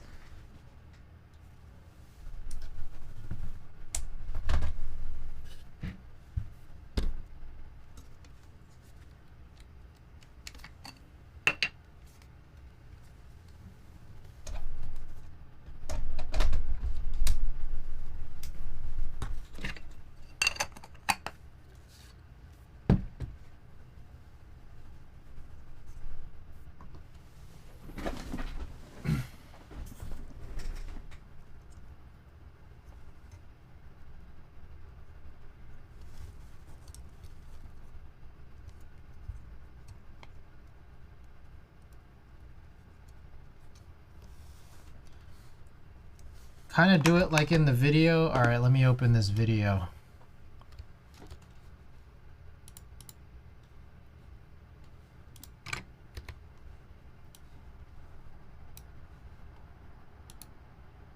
Damn, this is like a 20-minute video. Oh shit, I see. All right. Okay, I'm doing this like totally the wrong way. Loud and clear. Oh, that's funny.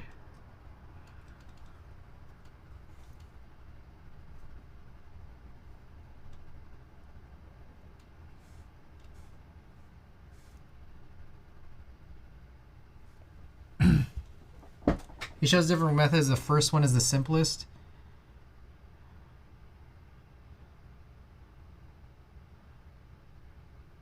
Oh, so you solder both sides? Ah, interesting. The lighter keycap was for a knob. Oops. Oh, I see. You tin both sides. All right, let me try that out.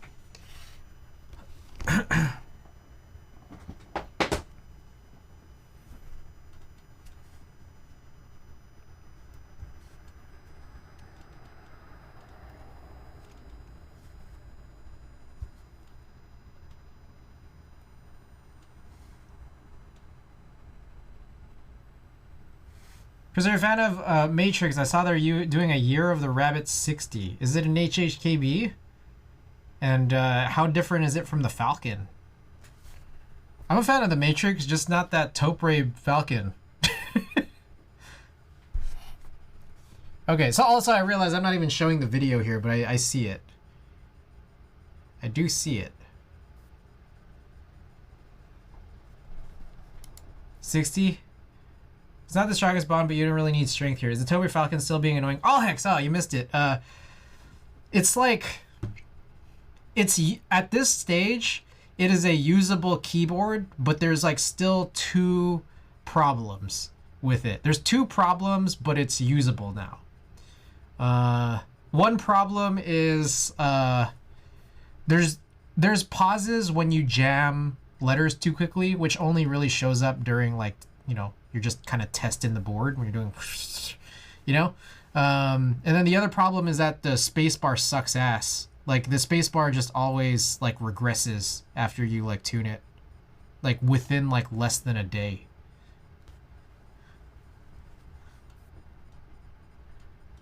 Okie doke. Back to it.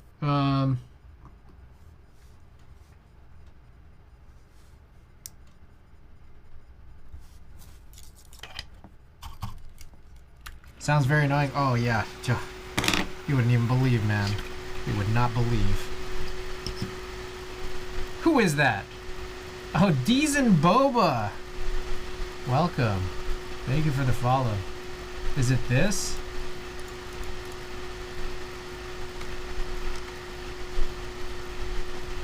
Year of the Magic? Oh, sorry. 20 something. I don't know. The Magic. Okay, anyways, let's try this thing out. So, I'm gonna watch this video again real quick. So he solders or he tins like both sides. Let me see how he did it exactly. He just kind of holds his iron there and just gets a little bit on. Okay.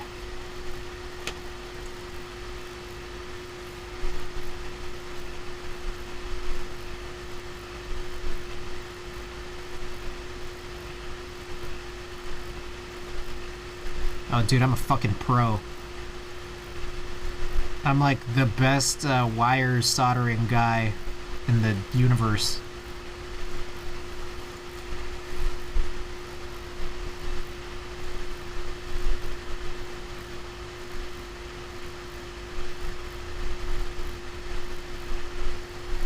I'm a pro.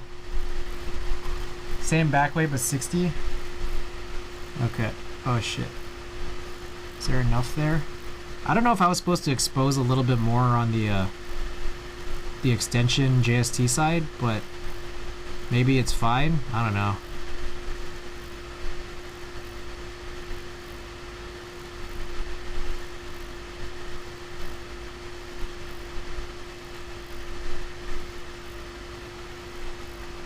Wish they would do a win key / win keyless. Nah, I think they're good. I like what they're doing here with HHKBs. It's fantastic. Okay, so then you kind of just like touch them. You kind of touch them together. And then from there, that's kind of how you go.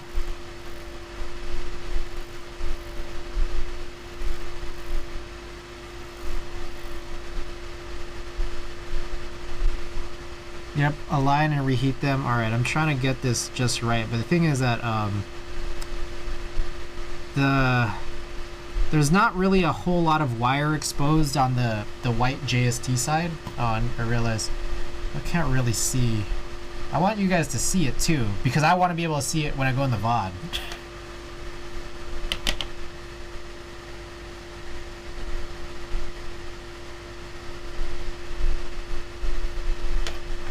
Will this work?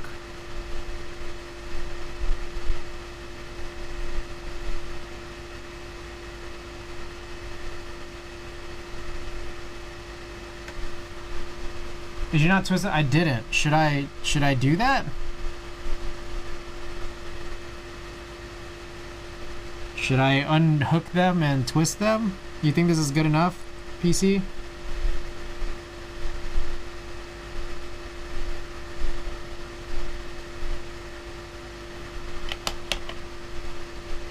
So they seem like they're together.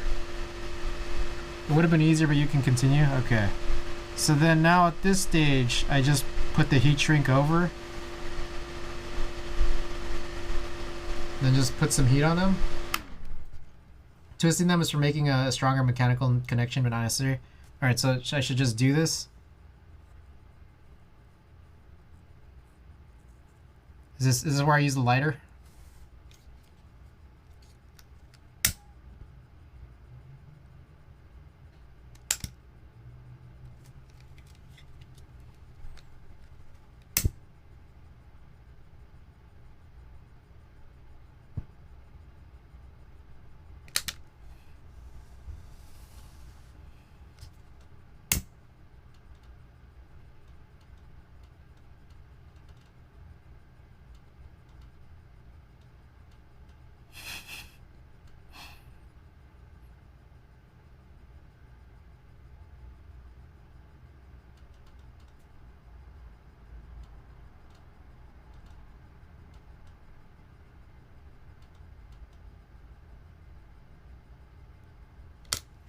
I'm like touching the flame to it. Are you guys saying you guys are saying I shouldn't do that, right? Just kind of keep the heat close.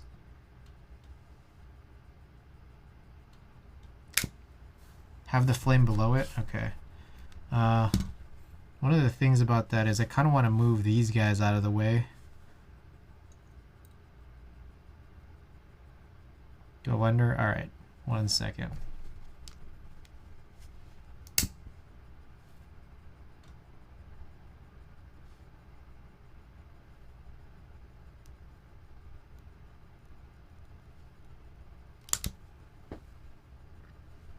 Oh fuck, I fucked something up, I think. Hold up. That doesn't look right.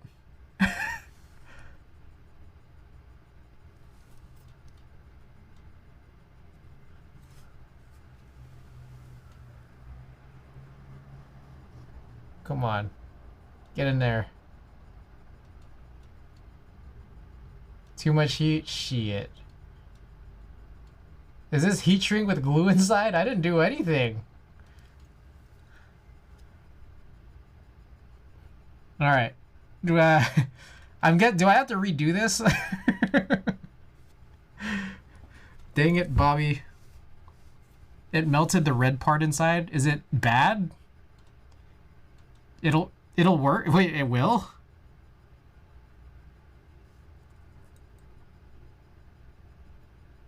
Should be fine. Is it done? The solder is still soldered. I see. So okay. Riddle me this part. Is the heat not enough to, like, I don't know, kind of push the solder out? Then you just wrap it with electrical tape? Like, the heat of the flame is less than the heat of the solder to melt. Is that the case?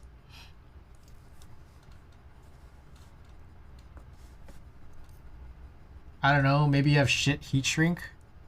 Yeah, this just like fell apart, didn't it? That's kind of funny. The heat shrink couldn't shrink more.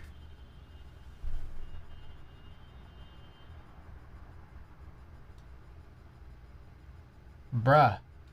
Come on, you could do this. You could do this, camera. There you go.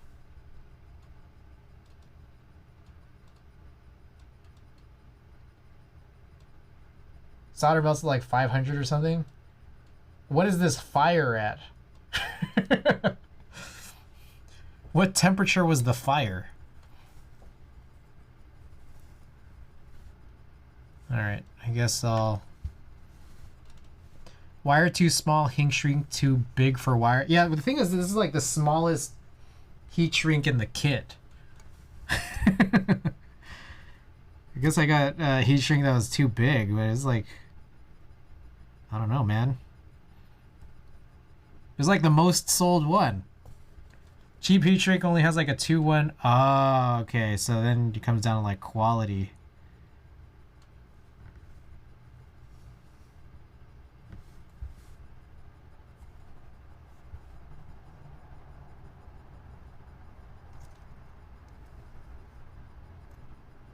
Not your fault. I still kind of feel like it was. And you guys are contending that this is still good, right? Like, this is not going to break my fan because the wire went kind of haywire.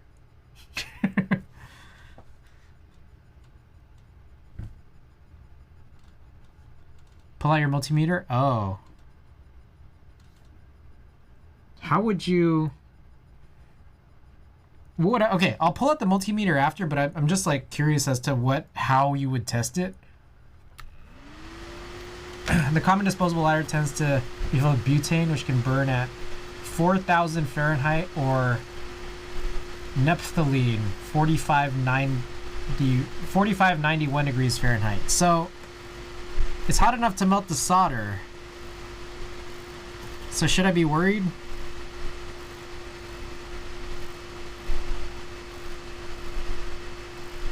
What do you guys think?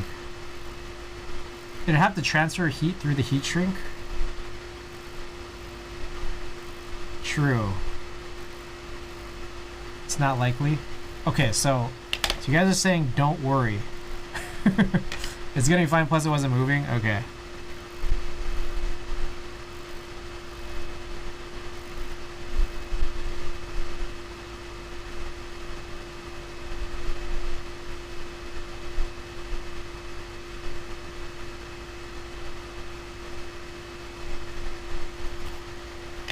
The wires didn't move, so even if the solder melted, it didn't go anywhere? Okay. Alrighty. So I'm gonna try that thing now where it's like, again, I didn't expose very much of it, but if I like twist them together, you guys are saying that would be like better? It's kind of hard because of how little there was exposed. Learning experience, yeah. Hopefully in the future I won't make anything this horrendously ugly.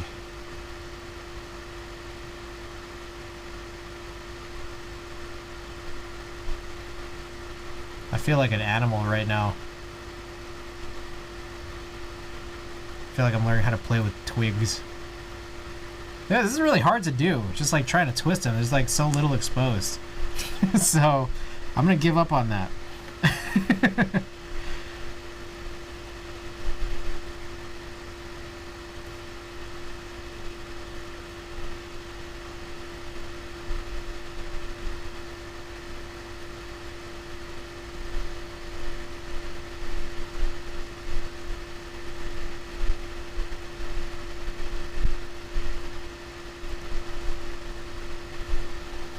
Don't bother, you want to twist it after you tin it anyways? I see. And I apologize if my my lens is going all crazy.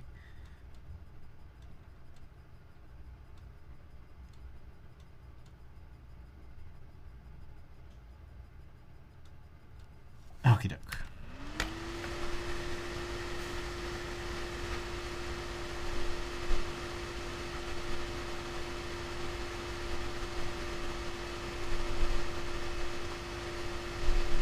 Oh fuck! Oh, I forgot to put the heat shrink. Oh my god! Oh, it's so stupid.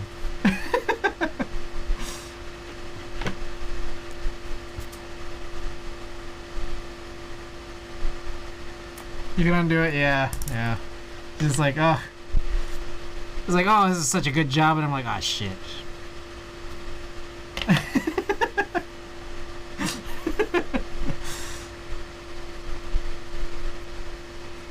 It's like, you guys see how good of a job I did? Oh, bro.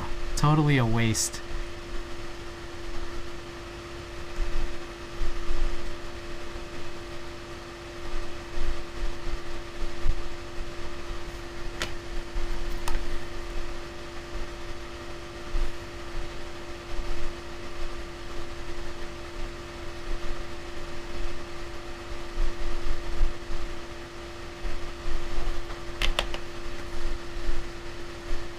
Ah, yeah, alrighty.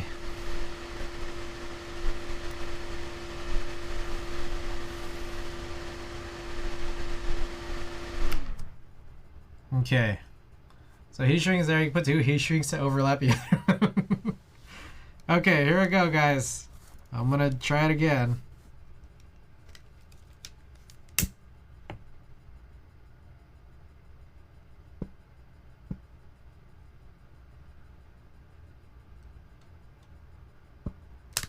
Do one side quick. Pick it up and turn the wire. Oh, okay. I see.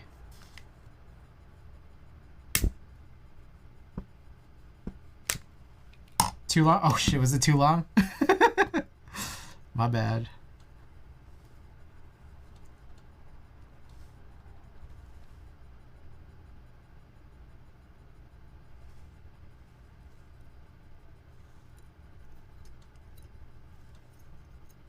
Okay, I tried to 180 this. You just hold it in your hand? Ah, okay. Alright, alright.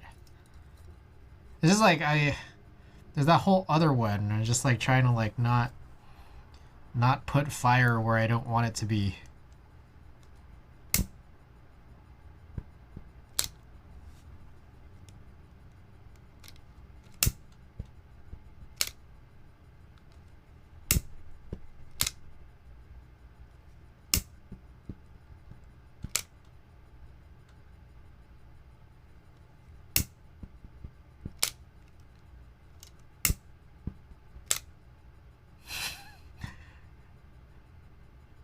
You could have put heat shrink on both wires so it's tidy. I know, right? Oh, I see what you're saying. Like I could have done both, like together instead of, like it would just be connected together like this, in the same heat shrinking thingy. When I was a teenager, I didn't have lighters, so I'd use the stove in the kitchen. Burned a lot of wires, but learned a lot. I see. I mean, it's like it's kind of not moving anymore, but like, should I keep it going?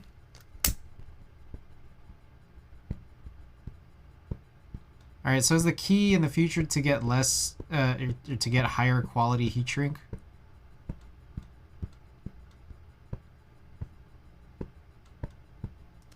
Because I think my thing was I anticipated it to be like more shrinky. It doesn't move. You're only just melting it now? Okay. That's probably as much as it'll shrink. Okay, okay. So I'll cut it out then. But like, here's my thing. Like, my thought was if I could get this to focus, which is incredibly hard for it to. Oh my god. All right, I'm just gonna do it manually. So my thought was like I thought it would shrink to like make it, you know, closer in. But I'm guessing it's like, yeah, like that's like just it, right? That's what I was trying to go for here, and then like I guess everything inside just melted.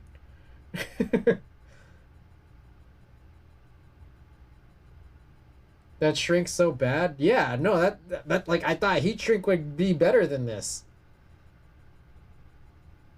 Does it say the shrink ratio on the box? Let's see.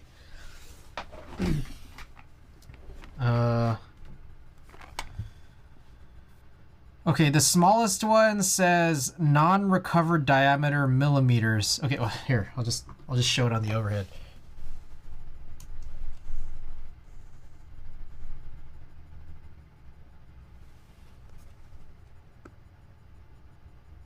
Does this tell you anything? I sense a heat shrink giveaway soon. Shrink ratio is only 3:1.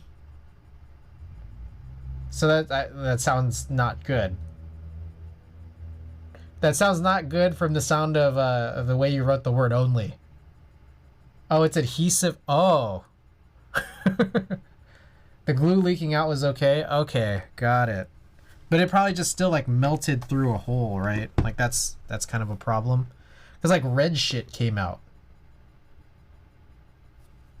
Alright, the autofocus should be back on, but it's not really. So it was glue. Well, it was glue and also the red. it'll probably be fine. So is that it? Is this just wrap it with electrical tape? I feel like the whole point of this was like, I felt like the whole point of this was that I wanted to use heat shrink, because like, couldn't I have just used electrical tape from the beginning?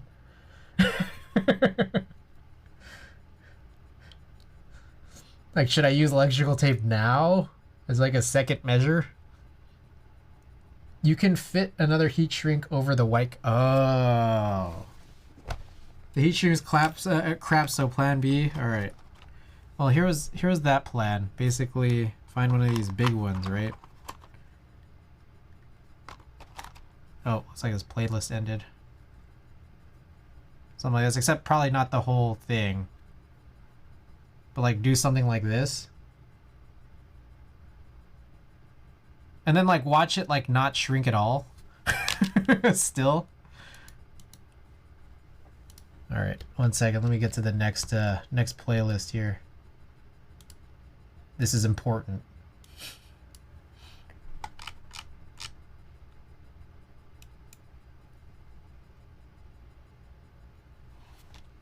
Yeah, this one's, oh, it literally says 3 to 1 on it.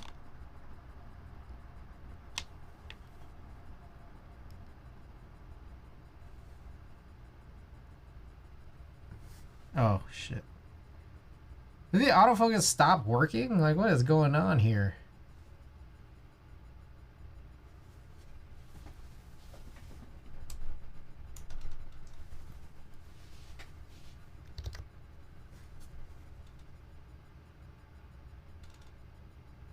Okay, so you're thinking that I should put some heat or put some heat against this, and then very not long, it should just be really fast?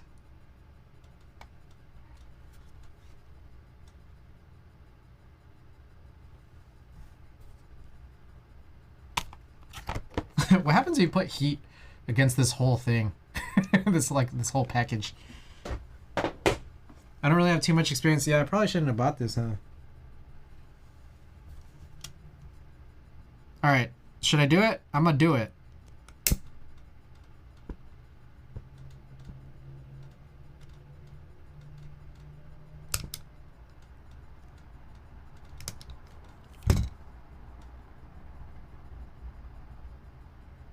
Hold on, I got this weird feeling. Is there one size smaller than this that would fit? Give me 1 second. Probably not. I don't think so. Adhesive line stuff is typically more for wires and water applications. Oh man, you guys are so advanced with all this knowledge. I'm just trying to quiet down this stupid capture card fan.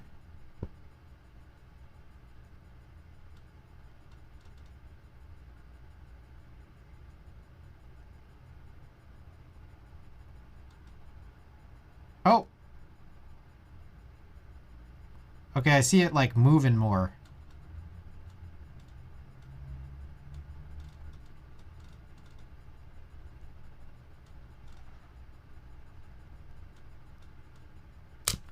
Is that enough? Oh, okay. So that was more obvious. I'm a pro? Oh, this is a professional shrink job, huh? I'm a pro. They hire me for all your heat shrinking needs. Pro. Okay, so I don't know. Like, I think this is just done. I don't think I can do anything more than this because I have to get the computer, the PC that's streaming this right now, I'm guessing has to be powered off for me to do anything with this. Shrink doctor. So I guess this is it. That's fantastic. Just remember to make sure the black and red match up on the fan. Yeah. So like basically this JST connector thingy has to just match up, right? I mean, as it should. It should hopefully be obvious because I'm gonna guess it's only like one way anyways. I can't wait till I get Noctua fans, no more noise problems. I wish I could show you how small it is. So like here, let me take a picture with my phone so you could like compare my hand size. Just to show you how small it is.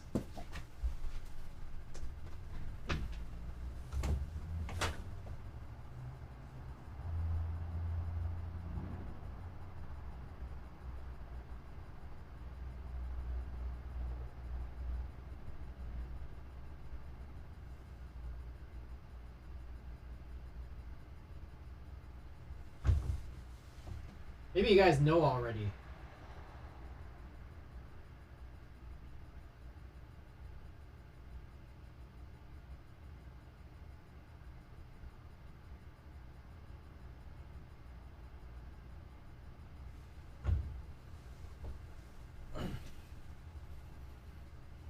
Oh shit.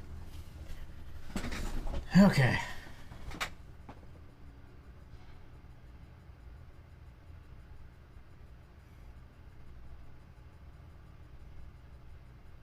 Discord. Let's put it in, I don't know, general chat.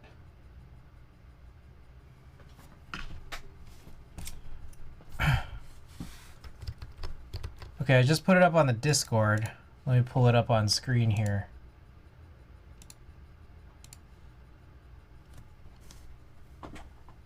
Who is that? Baby Dog 88. Thank you for the follow. Anyways, that's how big it is. It's pretty small. Hello, Happy New Year. So we take a close look. That's what this guy's gonna connect to. I wonder if Noctua makes that size of fan. Fancy vertical mounted capture card. Oh, well, it's like everything is vertical mounted. So it's like the motherboard's down here. It's a Core V21 from Thermaltake. Yeah. Small, I don't know, seems average size to me. Maybe even huge. Okay. That's about that for that task. I guess I'm going to try it after stream. And hopefully, I don't know. Hopefully nothing breaks. Hopefully the capture card doesn't break. Hopefully the whole PC doesn't break.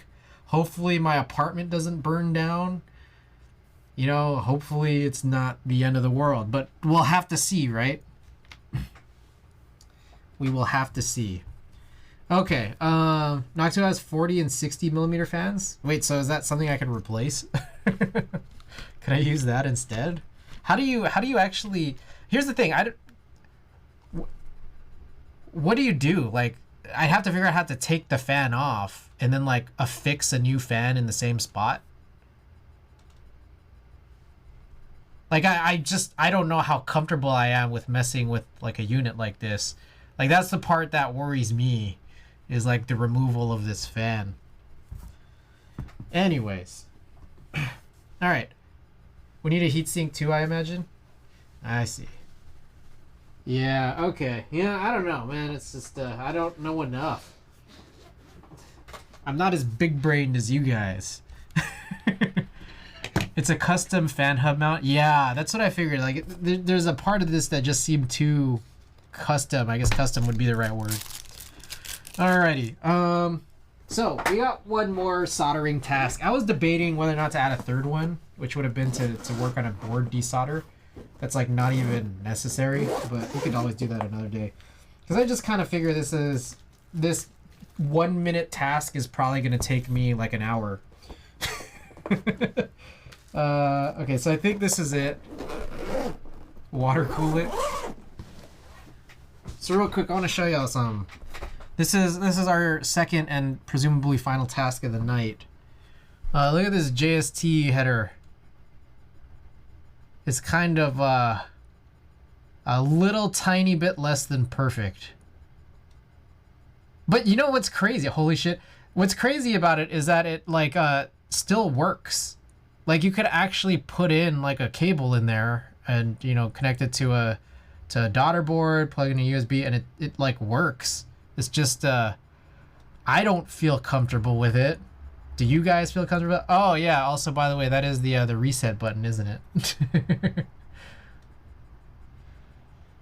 All right. Which PCB? It's a BB60. We used one that was already good inside our IDK60, the Cowboy Bebop themed keyboard. Really, really nice keyboard. I could show that off. I could show that off right now if you guys want to see it. Easy to replace. Well, you know, you know me. In order to, I mean, this took us like 2 hours. so you know me. It might be easy to replace, but it's not fast. I'm not fast. All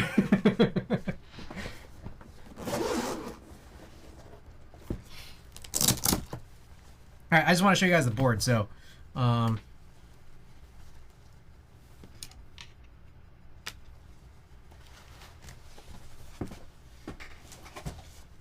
I guess I'd have to show it on the shoulder. This is the board right here. We got a CRP Arabic on it. I guess I could zoom in on the shoulder. This one's not, the overhead right now isn't a zoom.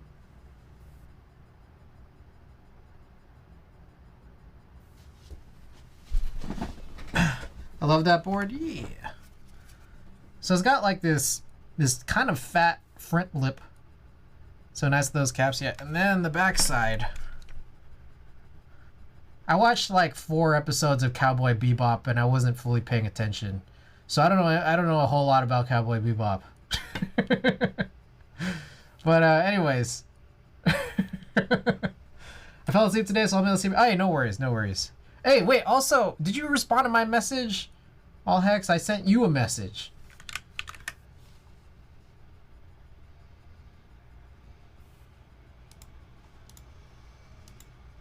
Can we have a 10 out of 10, especially for the soundtrack? Alright. It's only 1 season, you should watch it again, it's amazing. I should watch the 4 episodes I watched all over again. If nothing, listen to the tunes. I mean, I'm not, like, I know of the title theme. Title theme is nice.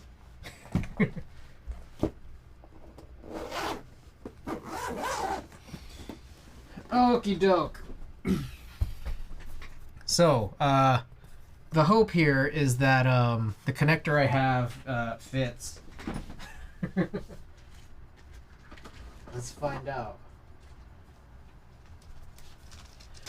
Like, I hope I have the right connector. I gotta check it out.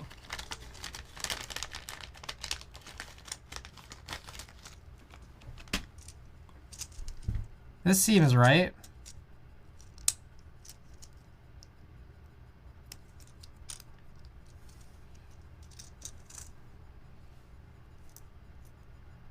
Seems right.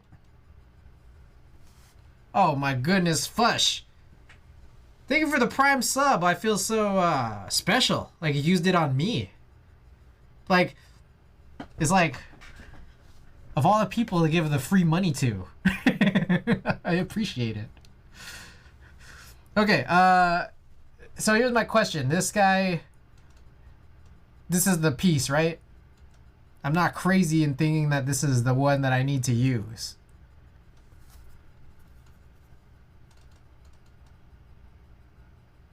Is that right? That's good? Okay.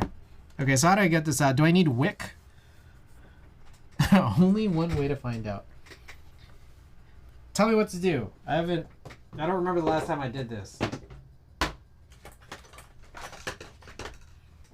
I got wick. Is wick the move? Oh, right, you don't have a hot air station? I don't. Wick would be easiest. Do I need to get a hot air station? Is that like another is that another 700 bucks?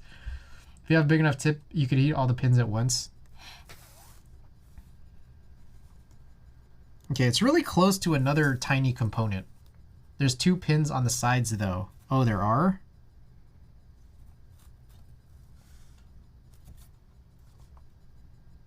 I think you're right.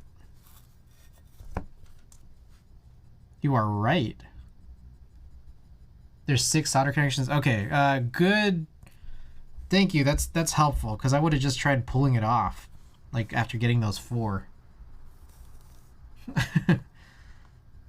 Thank you for pointing that out. Okie doke. So I just use wick like this, right? Is this tip too thick? Because there's like this other component right next to it. They're just like, I don't know. Just try really hard.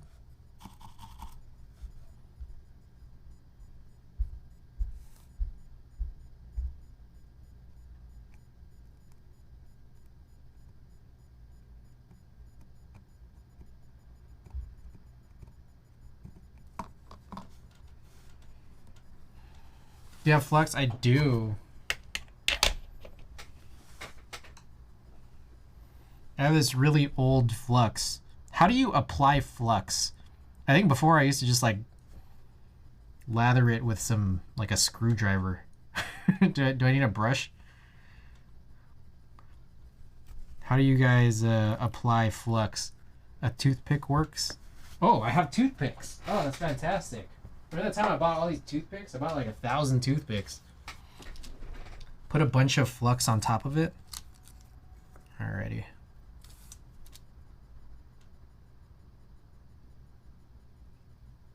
Is that flux? What is this? It's called C-flux for joining copper tubing. 95, 5, 10, and okay. It's lead free.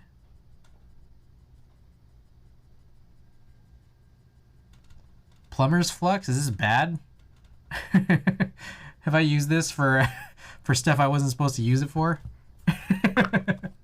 Probably want to use that on a PCB.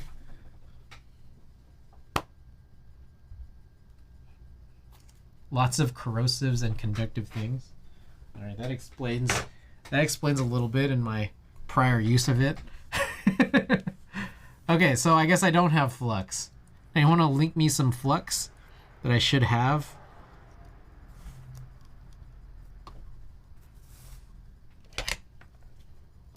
All right, is the key just to try really hard then?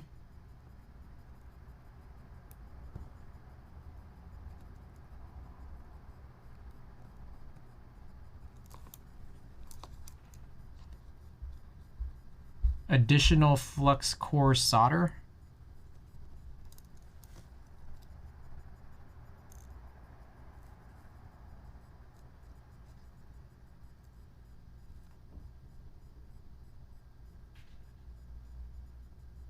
Use this stuff. All right, appreciate it, guys. I'm gonna open up those links and then I'll keep them up and look at them after stream.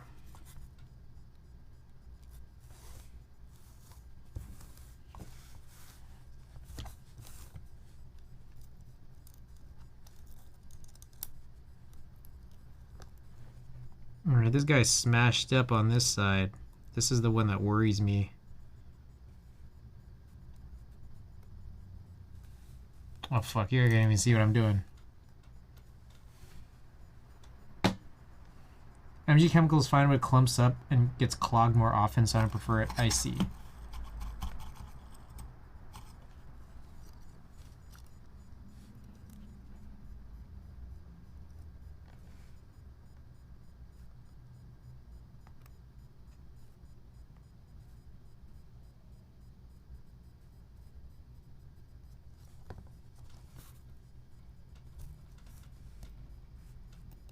Oh shit, I just broke off a little piece of plastic off the top.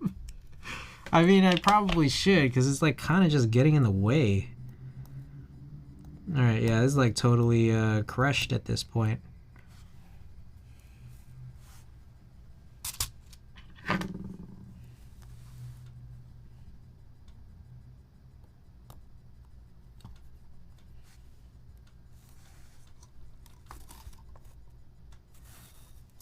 One way is to just break the plastic. That's actually not a bad idea. Is this a K-Mac? No, this is a BB60. It was an extra PCB I got for the IDK60, just like shipped with this kind of messed up. Melts it off.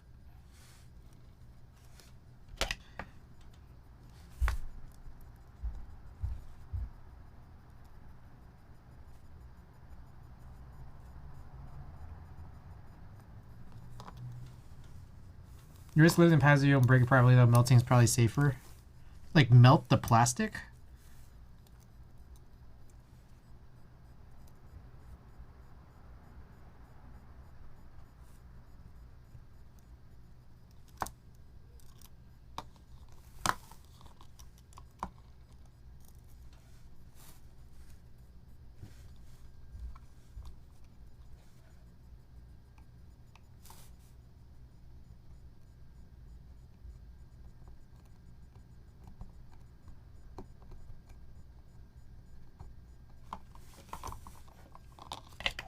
Melt the plastic around the side connections and just push off the contacts there, then you can just tackle the 4 remaining.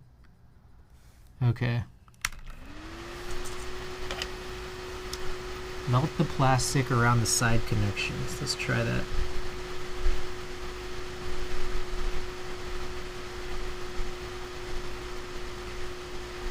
Do I have to go like way hotter?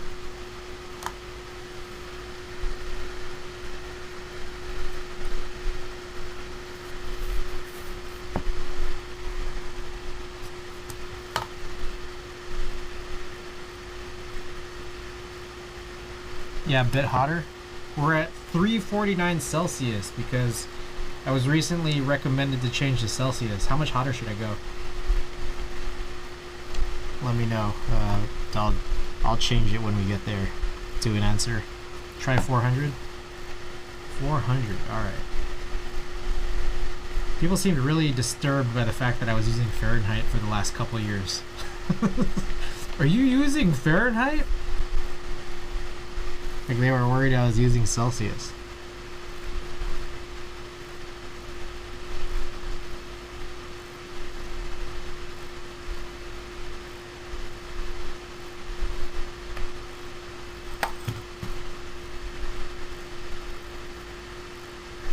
I don't know how well this is working.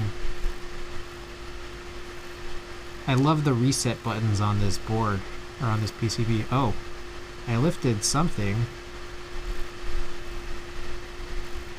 The heck is that? Oh.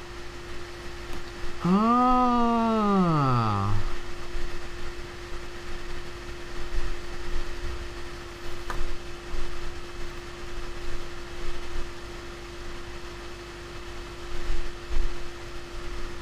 Yeah, push it off. Okay, hold on. There's like, I only did one side really successfully.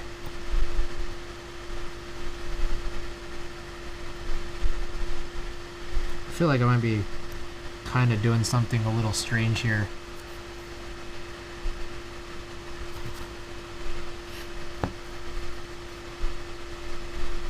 I'm getting into a scary situation for this side. It's like, am I melting this right? I feel like I might not be melting this right.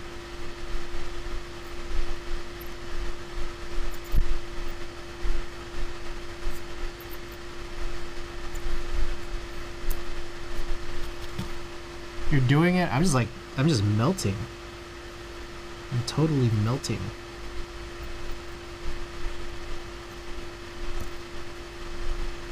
Oh shit. Okay, a bunch of it came off just now.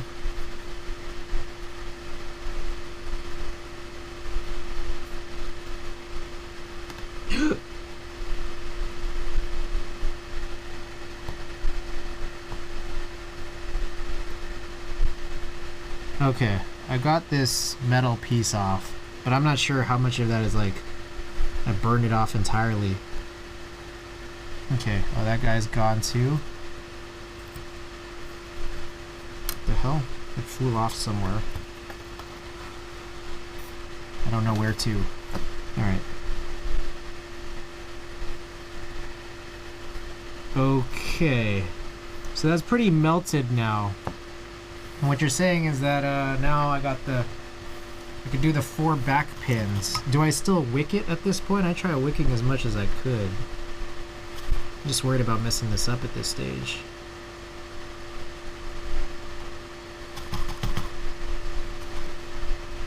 Add some new solder. Okay. Add it to the PCB or to my tip. Oh, flip back 4 pins. Okay.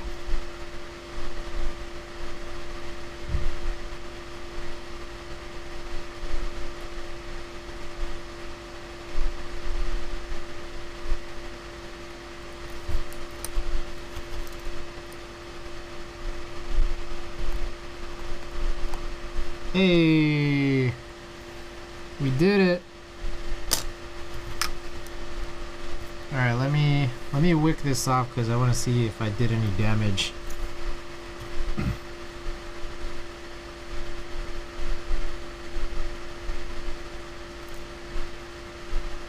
There's a weird thingy there. I don't know what that thing is.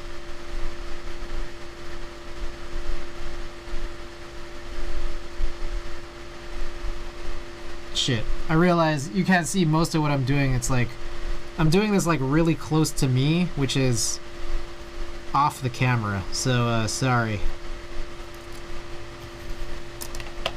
Alright. So that's what I have it looking like whenever this will focus. Hold on. Which it's not doing it.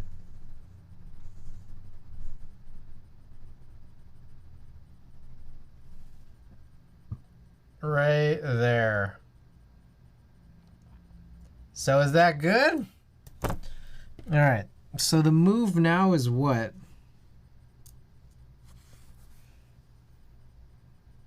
I just set it in place there and then just try to... Do I put solder on the pads first? And then just try to place it correctly enough?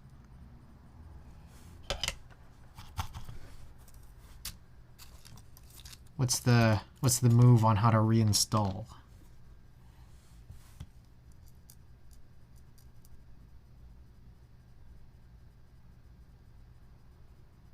There are multiple ways. Hey, yo, Spring Roll! Welcome. Happy New Year.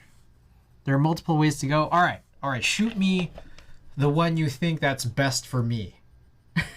Oh, my bad. Yeah, no, this focus is not so hot, is it? I apologize. Oops, wrong one. Oops.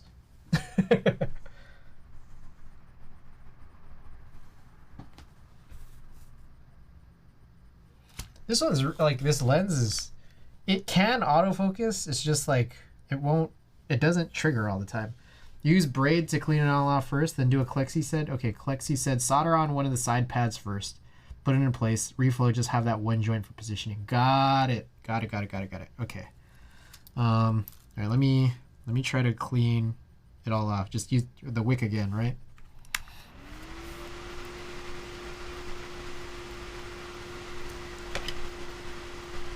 Yeah, we're I don't know what's having flux the crap out of it. Well, the funny thing about that is that the flux that I apparently have used in prior projects is ones that is a flux that's not appropriate for for keyboards, or I guess many things.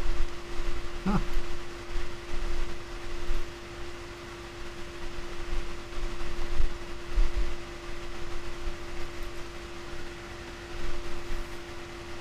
It's plumber's flux. That's what I've learned. Okay. Okay. Solder on one of the side pads first. So should I put solder on the pad? Just a little tiny bit. Take this guy. Tin the pad first? Yeah. Time to crash. Hey, Bitter Seeds, thanks so much for being here.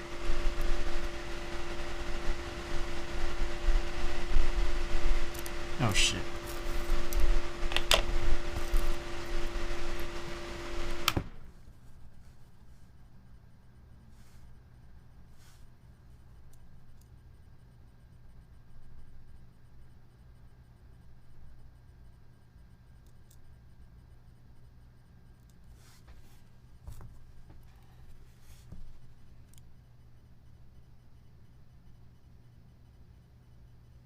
Come on. Oh my goodness. Like, let's get it on the spot I want it to be on.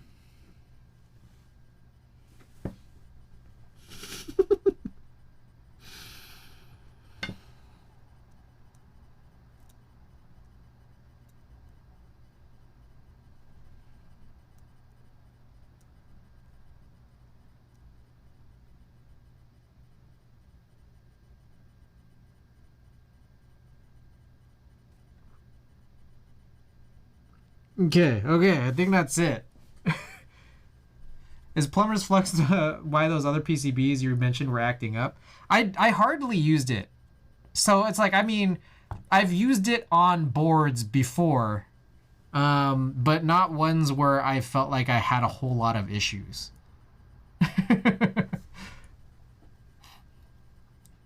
Like, it's just like, just as an example, I would use it to like try to, oh, fucking bitch.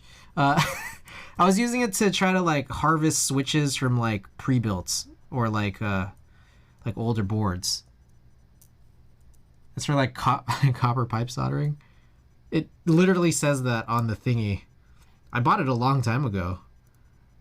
But again, it doesn't, I would never really use it. It didn't really come up, especially not on streams.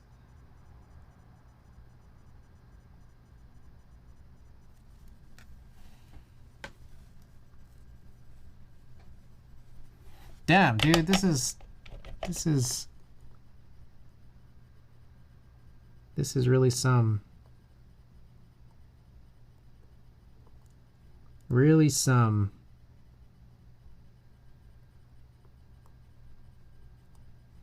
Bro, hold up. I gotta think about this. I'm like doing this really stupidly.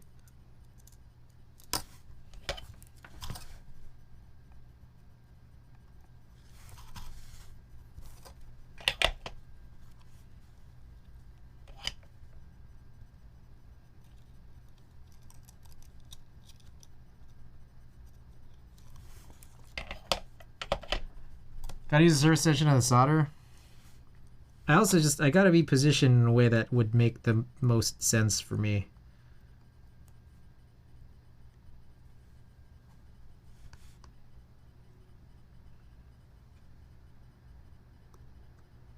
This is what I was talking about when I said this is a 1-minute job that'll take me an hour.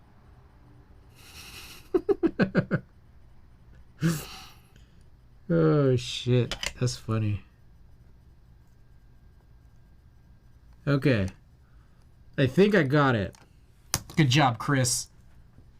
Highlight soldering a JST connector. Uh-oh. What was this? What was this from? Oh, this is your video. Okay, I was worried this was a clip of me saying or doing something stupid. I don't watch your stream. What? Yeah, no, I know. I should. It's just, I've been busy, man.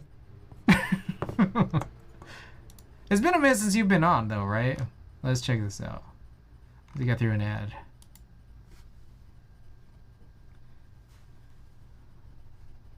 Keep adjusting the tweezers while you're heating with the iron. I see. Okay, well, I think we're good at this stage now. I think and hope.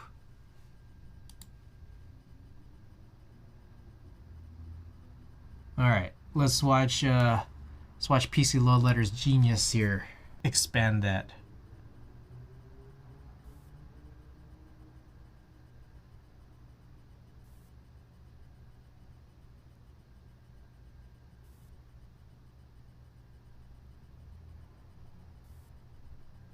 Oh, you jump a few minutes in? Okay, okay.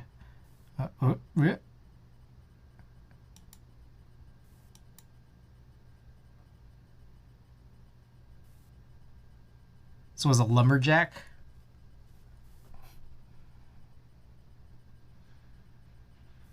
Probably maybe even a couple more minutes in. Oh, here we go.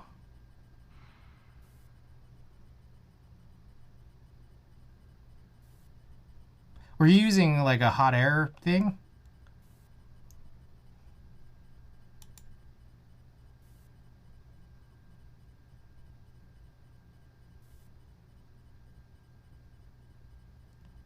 Sup, twin? What's going on? Welcome, Tessa. Happy New Year. No, you skipped a part. I need some timestamps. I'm just clicking around. I mean, I think I have it in at this point, so it's like this is helpful. But I think I'm good. I could maybe continue along here. I just grab heat and position. I see. All right, let's do this. Let's do this. Let's try this one. Is that for a month? Yeah, no, we got like, I think tomorrow is the last day I'm going to be saying Happy New Year. For the rest of my life.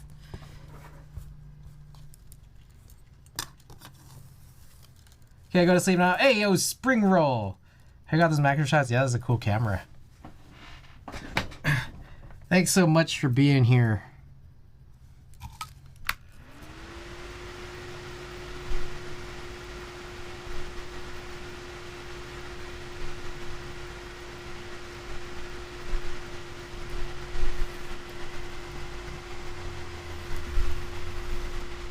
Oh, Sinvec. Thank you for that.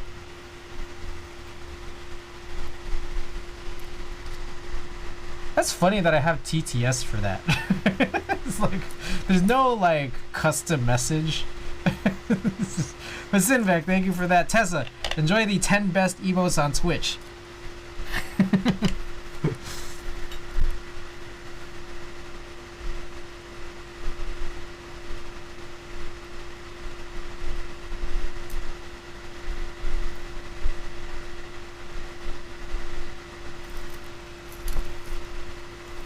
Alrighty, let's try to do these pins here.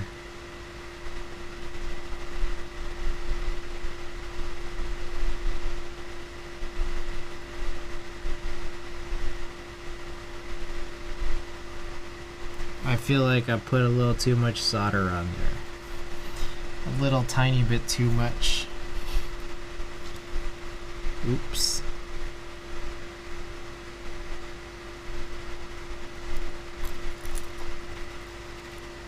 If you bridge anything, you can clean up with braid. Yeah, I'm pretty sure I just bridged.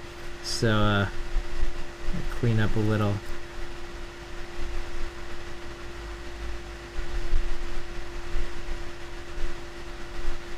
Okay, it looks pretty clean now. I think I've done it. I think.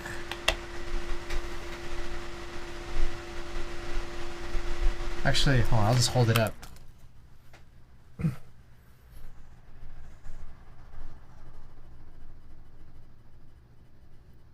How does that look? I feel like a 6-year-old talking to a teacher. How does that look? Should we test it out? Nice and shiny joints. All right. I'm pretty sure I'm like almost, I'm like 99.99% sure this is just like a, you know, kind of cheap-ish H60 replacement, so I just use it as like a standard daughter board. Come on, man. It's like it's on auto, but it won't work. Alright, whatever. I don't care. I don't even care anymore, man. Oh, I realized I've been soldering at 400. Like that whole time. Whoops. Maybe that's why things got a little funny.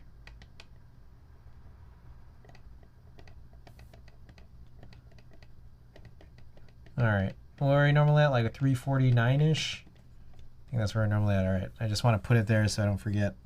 Okay.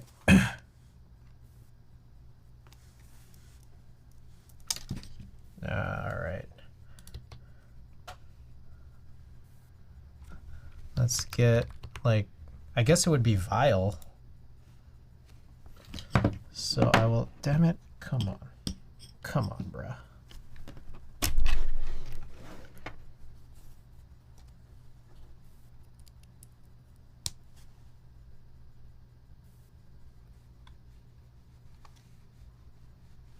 What happened to my mouse? Damn it! I'm on the wrong. Am I on the wrong screen? Where is everything? Hold up.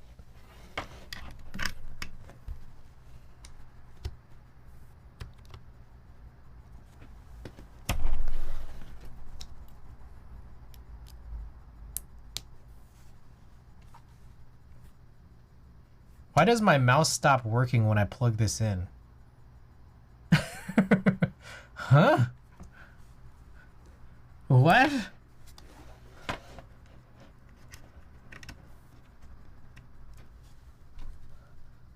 That's confusing. What's up, McJizzle? Welcome. We are troubleshooting. Doing some very sad troubleshooting here. Okay, so look at this. 1 second. So here's my mouse. It's here on this screen. Synergy, everything's fine. But as soon as I plug in this thing, this board, my mouse stops working. Now what is the explanation for that? What? And then as soon as I unplug it, oh, wait, oh, there we go. Are they sharing a USB hub? They are. Did I do something incorrectly? Did I kill the board? Like, I unplug it and it's fine. It also never got detected by Vile. Try moving mouse to another USB port. Well, it never got detected in the first place, so that's the part that's like a little bit weird. Might be a power issue. Did I solder something here incorrectly?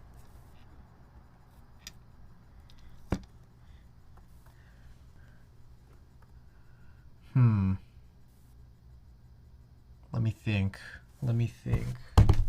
There's a move here. I'm just trying to figure out what it is.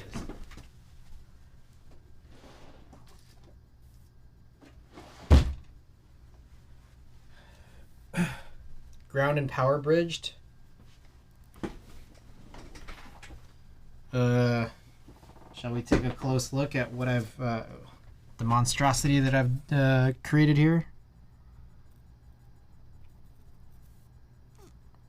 It's like, I don't see a bridge. Yeah, like, okay. All right, let me think. One that I know is distinct would be here. Let's try unplug that. Plug that. Okie doke. Okay, my mouse still works. My mouse still works, but it was not detected in Vile nor Via. I'm pretty sure this was a Via. So, I mean, I guess I can like try to run this key tester real quick. Yeah, nothing working. Time to use the reset button. I feel like, oh man, I feel weird because, what the, oh fuck. It's hot. I didn't do something correctly.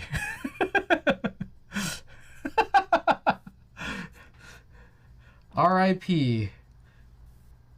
It's shorting. Hey, remember when this happened before?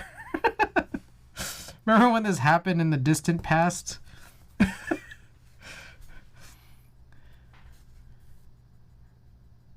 Is a pin bent in the connector? Like, I really don't see anything physically wrong. All right, so here's a funny question. What has died? Is it the PCB, the daughter board, or both? What part was hot? I think it's like I unplugged this guy, the USB-C connector. I kind of pulled it off from there. Luckily, my mouse still works. My soul. Any other parts hot? Not at the moment. Check for shorts on the TVS IC next to the JST you soldered in. Let's take a close look. You guys might be able to see better than I can because I'm just a lowly streamer here, you know? Let's go really close.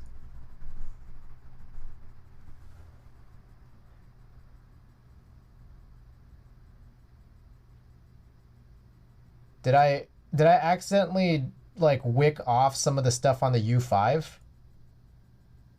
Is that maybe an issue? Should I try putting some solder on that U5? Like, I was trying to wick off where the 4 pins are. Get the multimeter. Okay. Let's see here.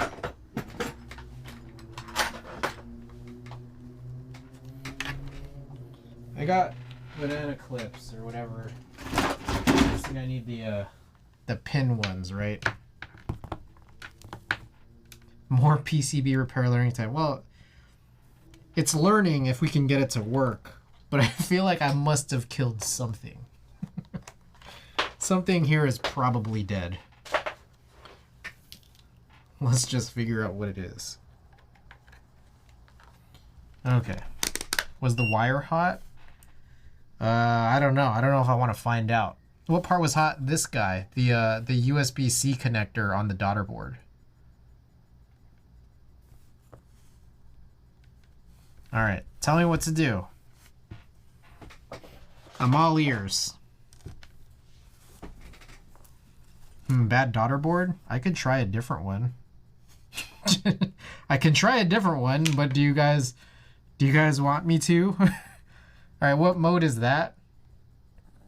Oh, it is? Eh? This guy? The one with the Wi-Fi? Yeah, okay. All right, I could grab another one. There's another one just sitting there. Like another daughter board, but otherwise tell me what to do. All ears. Does it beep when you touch the probes? Yep.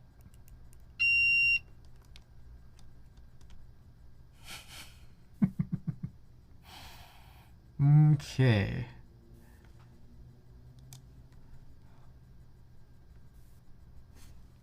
I'm gonna put this here.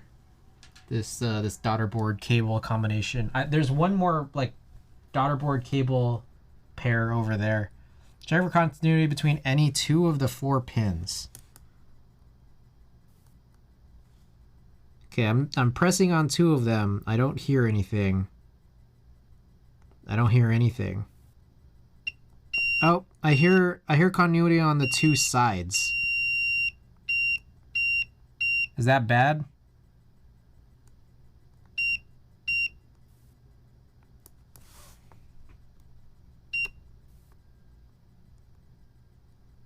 Okay, how do I describe this?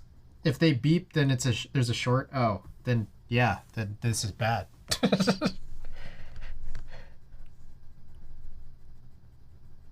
Let's see, and I apologize. I can't get any like closer than this macro, unless I like push this whole thing all the way down. But so this top side one, I think has a beep with the bottom of the 4, but not the other 3. The bottom one also has another one with this guy right here.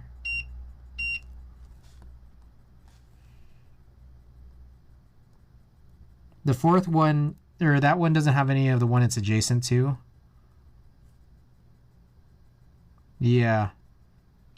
So I think the 2 are like these side ones.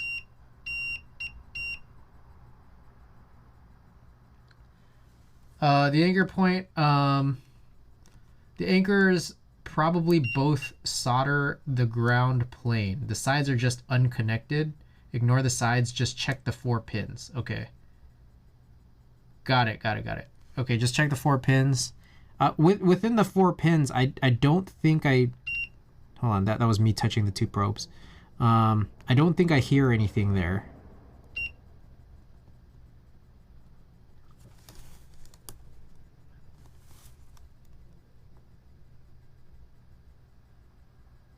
Yeah, I don't think so.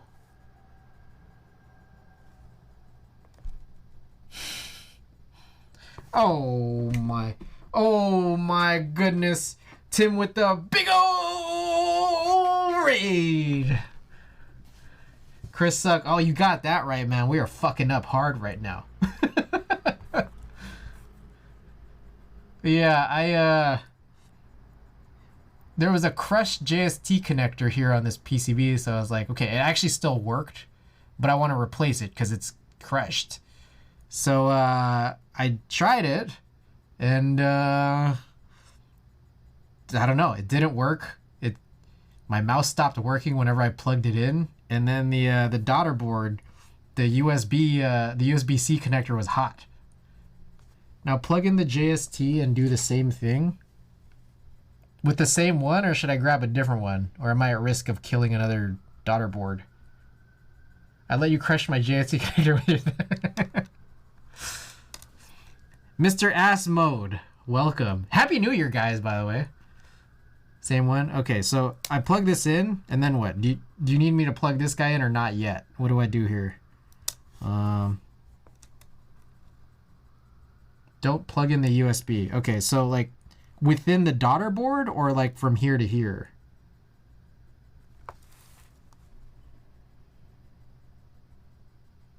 Either side? Okay.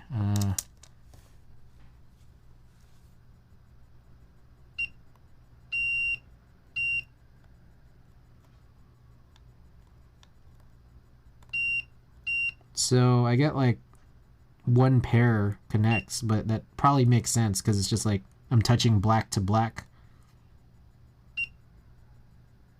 Like I'm touching the same color to the same color, I guess. I'm just checking. I mean, might as well, right?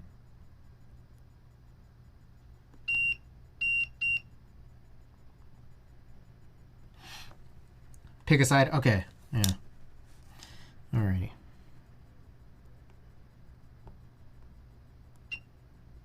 Whoa. Okay, I got something to happen there. I'm not sure what. I'm trying to figure it out. What did I just do? I heard something. I heard a beep, and I'm not sure what combos of things I made that beep for a very, very small fraction of a second. What did I do? Maybe I just touched the two probes? I don't know. I think that might have been what it was.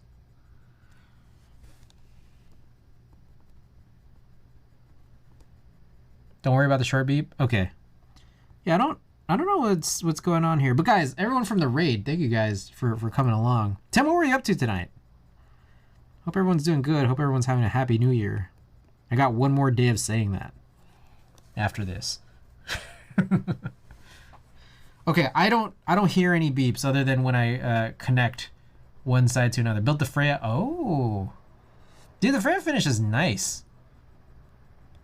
I need to HHKB that.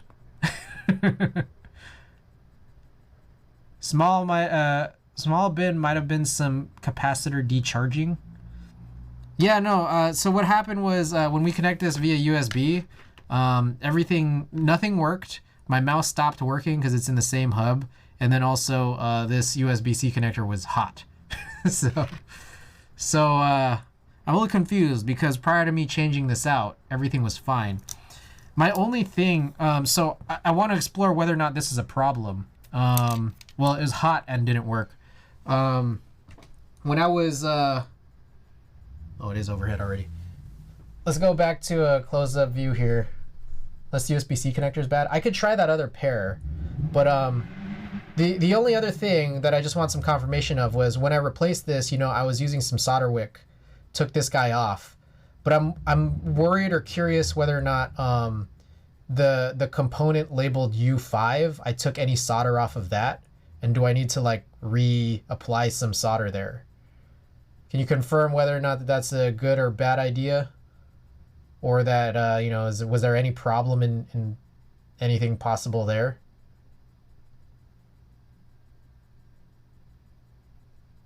What do you guys think? You can multimeter that too? Okay. Don't worry about U5? Okay. Well, would it hurt to reflow?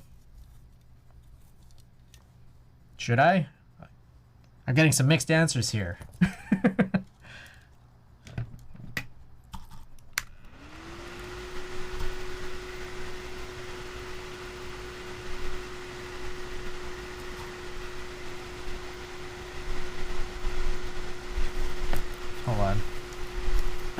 Oh, sorry. Yeah, it's been struggling to autofocus there.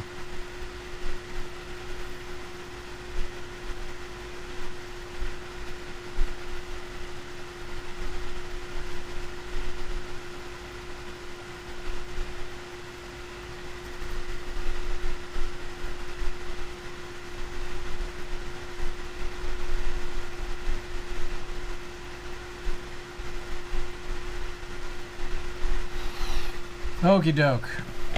Depends on how they connected the TVS. Okay, I just tried reflowing.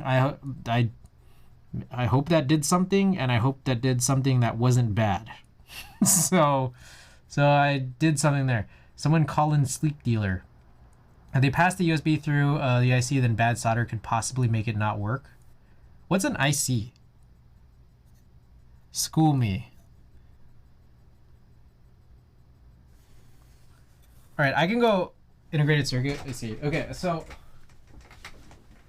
I just happen to have also within the vicinity another one of these guys, a different one, a different pair, cable and daughter board. You guys want me to try this, or do I hold off? Individual contributor. This is number 2. This one right here, wherever it was, I don't even know where I put it. Oh, these guys are different. This is the one we used the first time that got hot.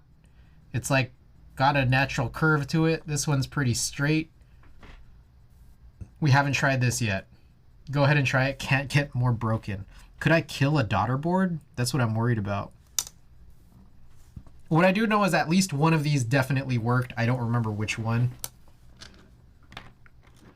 All right, here we go. Okay, nothing happened. It's not getting recognized in VIA or VIAL.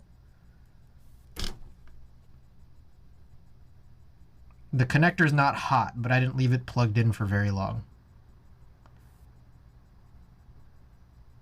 Yeah, it's not. I don't think this is hot. I'm just touching it a lot. It's not. Did it kill your mouse again? Well, it didn't, because I've now plugged this into a different USB input. So, yeah, this is a different port. We're now on a different port, but do you want me to put it in the same one? I can put it in the same one if you guys want me to do that. Mouse is working right now as it's unplugged. I'm about to plug it in the same hub. I'm gonna do it. Yep, mouse is dead. All right, mouse is back to working as soon as I unplugged. So, presumably these daughter boards are still all right. Presumably. Are the JST wires flipped? I don't know. You bring up a good point, because I know that this is I know that this was a problem for the Plane 60. Klaus, by the way, welcome and Happy New Year. Glad to have you here. I know that this was a problem for the Plane 60. It's a whole separate thing. We played with the Plane 60 last night, but from the standpoint of using the Plane 60 for JST, I know that the Plane 60 had that problem. Now, what I'm imagining here is that I've used these on several boards to this point without any real issue. I wish that I tested this before I did the replacement, but these have been fine in many other scenarios of me using testing or whatever. I would be weirded out if it were the case that the daughter board that was included here the PCB here required something to be flipped. I would be surprised, but I mean, we can crack open the IDK60 because I did build in it before, but I'm pretty sure it's the same daughter board. Let's find out. Might as well, right?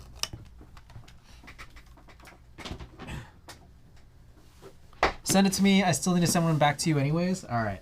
I can. I have no problem with it. But let's also just look at this real quick. Evelyn used to wire the JST for a different cable. I see. So for anyone who hasn't already seen this, guys, this is the IDK60. which came with these BB60 PCBs. It's a nice board, I gotta say. This one did not have a crushed connector, and so I built this with it. It's really nice. I got some blueberry chiffon with some longer springs in here. And then, by the way, for anyone who doesn't know about the IDK 60% board, that's Cowboy Bebop themed. So I'm gonna crack this open, and let's take a look at what's inside. I feel as though it were the case that this should be fine. Like, there shouldn't be any abnormalities here. Now, what I should have done was test the PCB with both of these before I changed the connector. Didn't do that, but what if it's the connector? Is there any possible issue with the connector that I used? I highly doubt it, but I'm just trying to think of what's going on. No, not the connector. I wouldn't imagine so, but I just throwing shit at the wall right now. I might have seen that page before. I haven't opened it yet, but I think I might have seen that before, because I know that what was it, Nixies was running those Martin Witt plain 60 pieces. I sent these to you before. If you want, we can you can call on Discord. We can go through it if you want. I'm cool with that.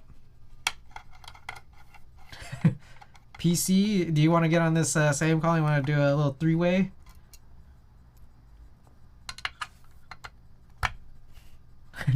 Does any number of people want to get on a call right now? I have voice channels on on Discord. Everyone get on. All right, let's do this shit. If anyone's not already in my Discord, I don't have the exclamation Discord. Can you remind me what PCB it is? It is a BB60 by Sleep Dealer. Okay, in my Discord, exclamation Discord. If you're already not in it, there's a general channel, but I think whoever wants to get on it, you gotta let me know so I could give you a voice role. Is that the doll PCB? I am not 100% sure what the doll is meant to use, but I know that this is supposed to be like just a generic. This is my thought. I think it's supposed to be a generic like H60 replacement that has like a lot less to it, but I don't know. All right, Toasty, let me give you that voice roll real quick. Voice. PC is PC load letter. I gotta find PC to see if he's got a voice roll here. PC load letter. I'm gonna get you that voice roll. All right. Ah, shit. Okay, I don't have a keyboard plugged in. If anybody else wants it, let's see. McJizzle. If you care to hop on, I gotta find you. All right, you get a voice roll. Let's see. Who else is on here? Tech support with Toasty 2 nights in a row. We still can't talk though. Oh, you might need to leave and then rejoin because you guys might have joined. Hello. Hello. Okay. All right. Give me 1 second. I'm still working some stuff out here. 1 second. Gotta make you guys a little louder and turn down this music. All right, let me boost you guys up to like 200%. All right. Can you guys hear me okay? Yeah. We can hear you just fine. Okay.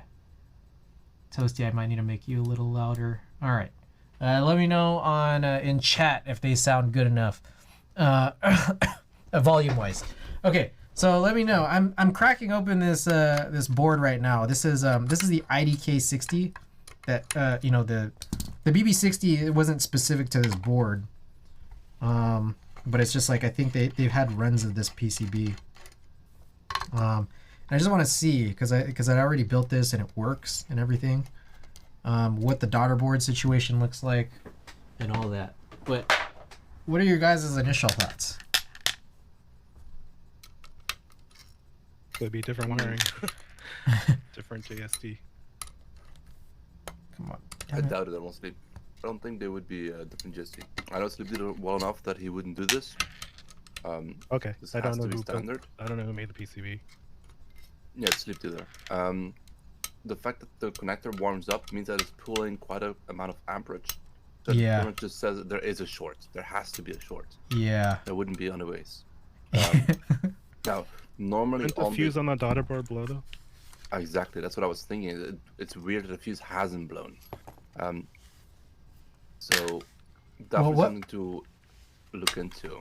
What would be the But indicator has to that be it a short, has? though. It would Like, just stop working.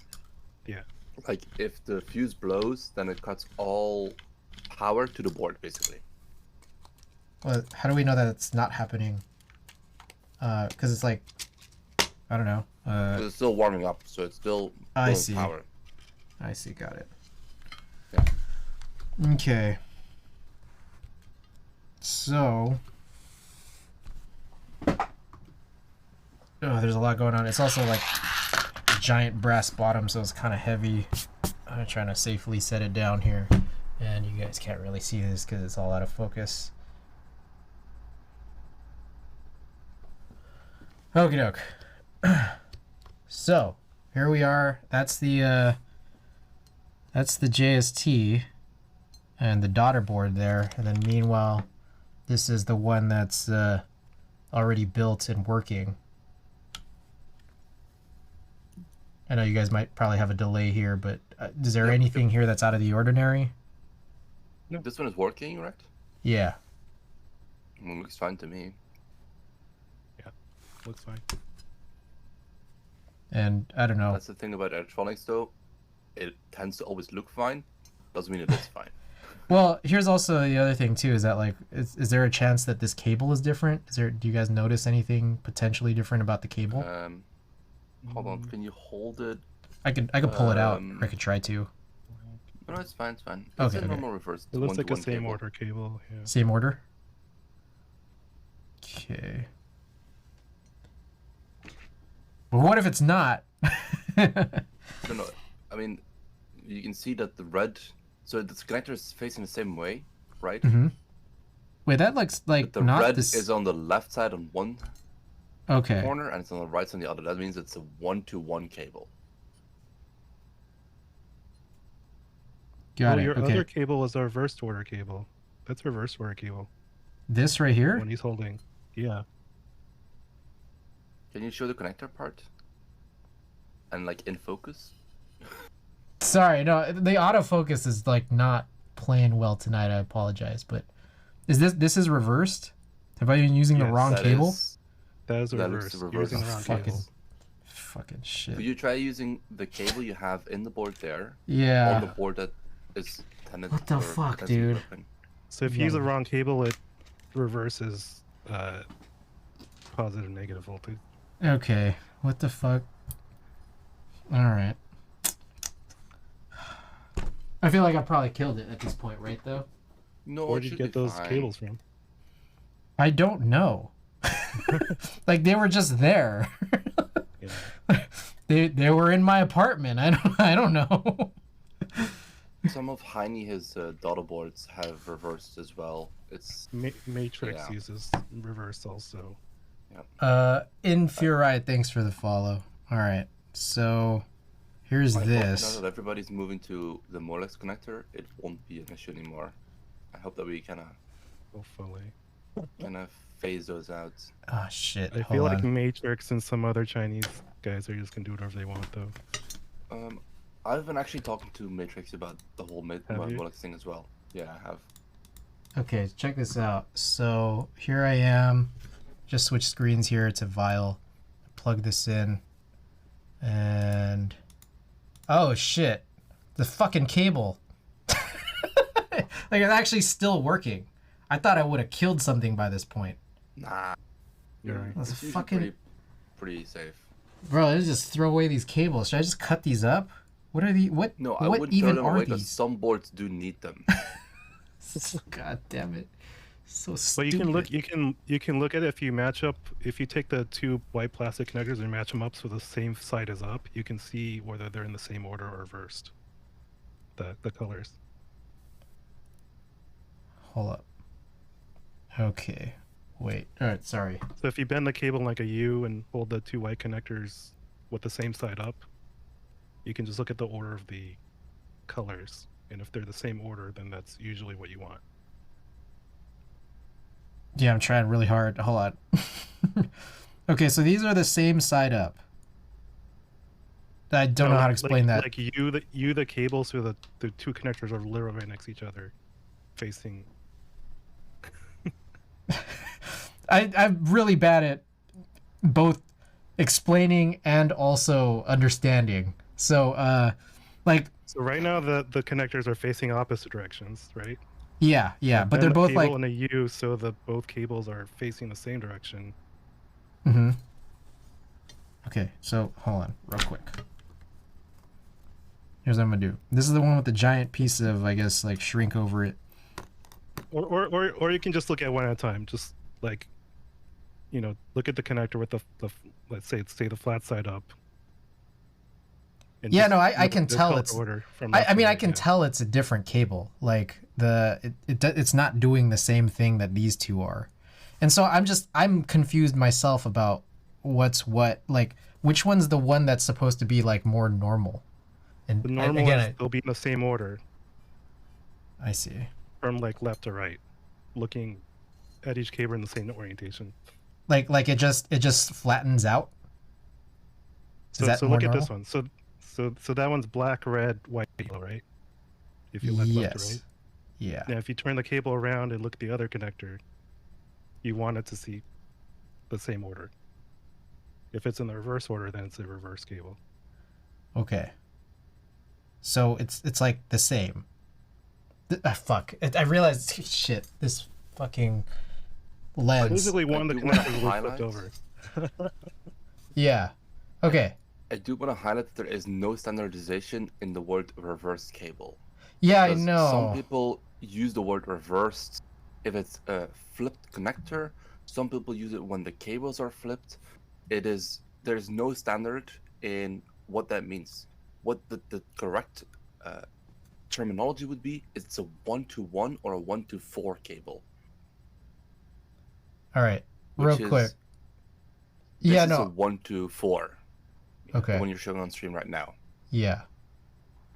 So this one, like, it just kind of flattens out. You can see that, like, with when the connectors have like the silver pins like both showing up, like they just go straight.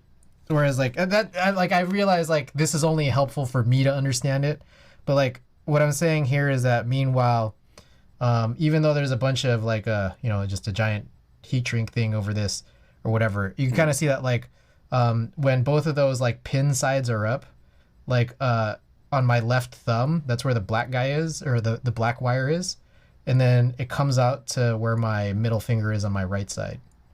So it's like I can see that like they're different cables. But yeah, like the idea, what you're just saying is like the standardization is like kind of, it's like not there. Cause again, I'm trying to figure out which one's the right one. What I'm guessing is that this part of it, the Sleep Dealer BB60, this one's not the typical one, is it? Like the typical as in. That's the typical one, yeah. Yeah, so sorry, let me define typical. Like what do you find on an H60? Like on 90% of the keyboards, you'd find this.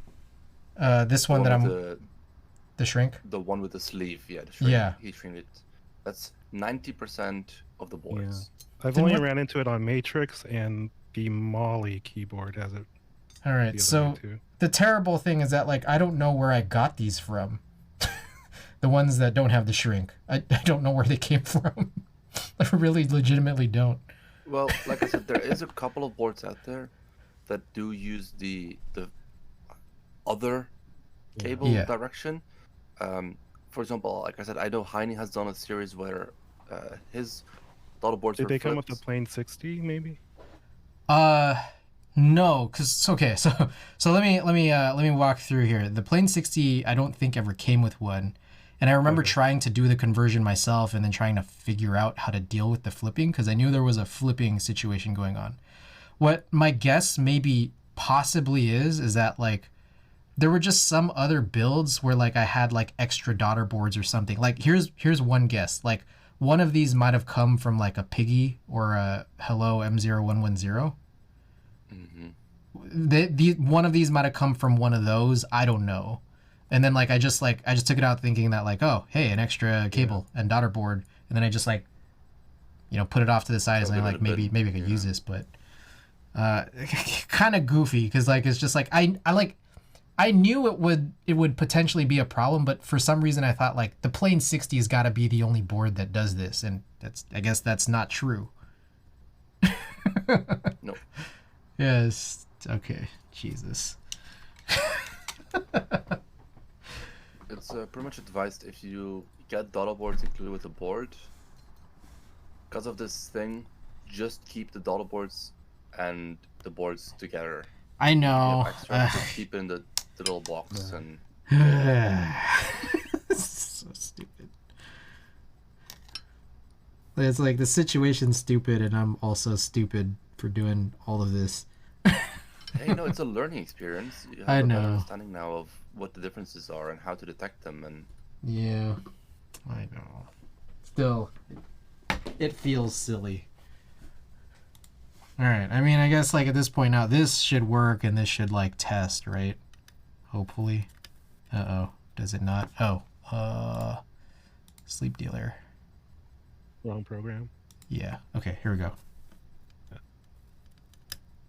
Oh, there you go. Is it not working? Uh-oh. So the PCB is connected, but Alright, I'm out. It says unlock the keyboard before testing. Oh shit. Okay. Unlock. Okay. Oh Jesus. All right. I need another set of tweezers here. Fuck. The thing is, here's another crazy thing. This unlock thing is like not always there in Vile, right? And it makes sense. I get it. But it's just like I forget sometimes because I haven't used Vile very frequently. Damn it. Tweezers. Okay. Oh my god.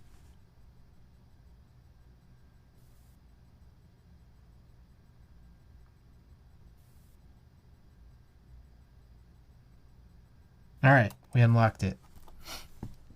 Okie doke. So now, I mean, we see those two keys work. Hopefully the rest of these should, but I realize I also have full backspace. Split. There we go. Split right shift 7U. Yeah. Okay. Let's try it again. There we go. So as it turns out, this PCB is fine. Yes, you're fine. Jesus. A 2-minute task we turned into an hour. I called it.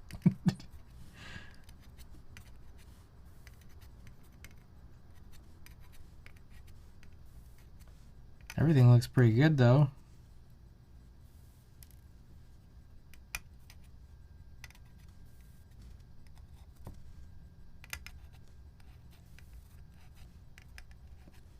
Should I run giveaways for these cables? No, just shove No. them in a little bag. Label the bag as like non-standard Reverse. cable. Yeah. No, don't call it again. the Non reverse doesn't mean anything, 'cause you H60 could- yeah, non H60 cable. I would just say non-standard, but But what's the standard? non-unified. Not unified. Okay, that's Yeah, actually fair. non-unified. Non- Actually, PC loader is correct. You could just repin them, but Yeah, no, from yeah, personal I experience, I hate repinning because Yeah, I know, that's the thing. The plastic, and then it becomes like a crappy, and you might as well just chuck it in. yeah, I've read that on the Nixies, the plain 60 instructions that you can repin, but I'm just like, man, I just don't think I have the dexterity for that. It's like I'm I mean, just it's I'm not, being honestly, for JST, it's not that bad. but it becomes so much easier if you have a deep pinning tool, which nobody has. Even I don't have any, so. Oh wait, PC dropped off. I didn't even notice. I have streamer mode on. Came All right. like the wind. Irish exit. Is that insensitive? I shouldn't say that, should I? No, you're fine. You think I'm Just be fine? you. If people don't agree with you, they'll just leave. All right. You wouldn't want them here anyways. I'm doing my best here. Okay. I mean, I think that's it. Alright. All right. Happy for you. Thank you. Thank you, guys. PC, hey, one time for PC and Toasty, man. Bye. Alrighty. Okay, I'm gonna get some music back on.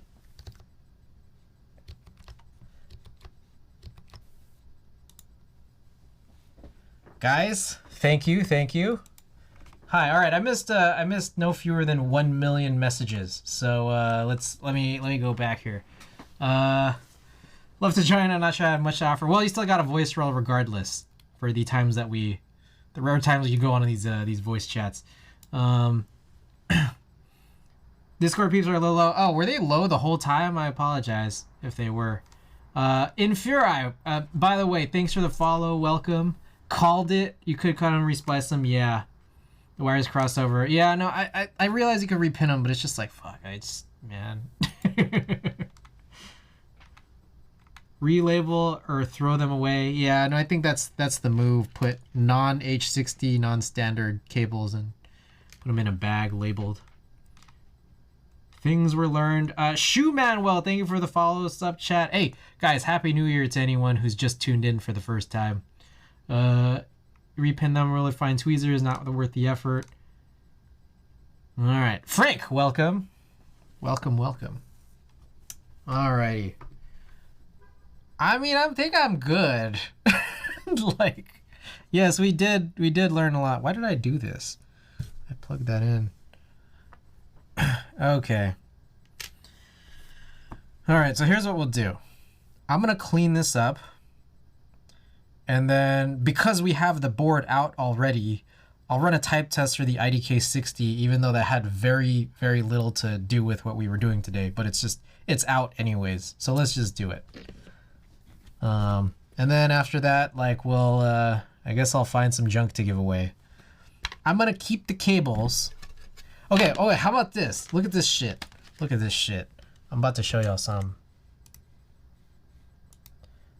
I actually have even more cables that I think I bought off of like DigiKey at some point. Now here's the problem. There's multiple problems with these. Look at this. I have a bag full of these cables where it's like they're entirely black, so it's like hard to be 100% certain you know, if these are reversed or not. And then on top of that, I hate the connectors. The connectors don't have the little tabs for your fingernails. It's like they're really tiny. They like fit perfectly in the, like they fit perfectly into the connector, a way you wouldn't want them to. So maybe I'll give these away because I can figure it out, but I almost don't want to.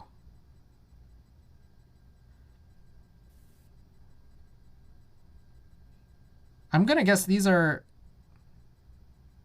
Oh, this one might actually work. Give them away to. Yeah, that's kind of what I'm thinking. How about that? We'll give away those cables because it's like you can't even. There's no colors on them. It's like it's even harder to determine. Okay. Let's reassemble this, run some type tests, and then run that. Appreciate you guys being tuned in here. A win, but actually a lose. What a dumbass stream. Can you believe this? Like, how quick would someone like, I don't know, PC, Load Letter, or Toasty have streamed this? This would be a 5-minute stream. Literally.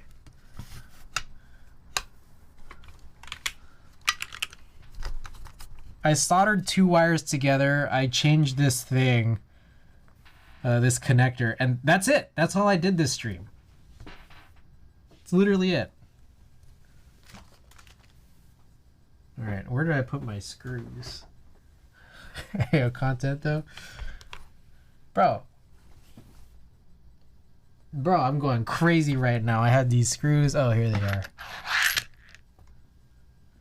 All right, and then my driver, of course. Think of all the learning. Yeah, no, it was helpful. I just hope I don't forget. And I never will. This VOD's going up on YouTube. Probably take me a while to stream because I'd be explaining too much. Fair. Fair, fair. All right, so it's about midnight right now, or almost 12:30 here. I'm wondering how much longer I'll be awake. It's probably long. So I might actually, like after stream, shut everything off and then try doing the fan thing. And again, we're gonna cross our fingers, hope I didn't fuck up too much with that job and the heat shrink as well. And just like hope for the best. I'm also probably gonna blow out the dust.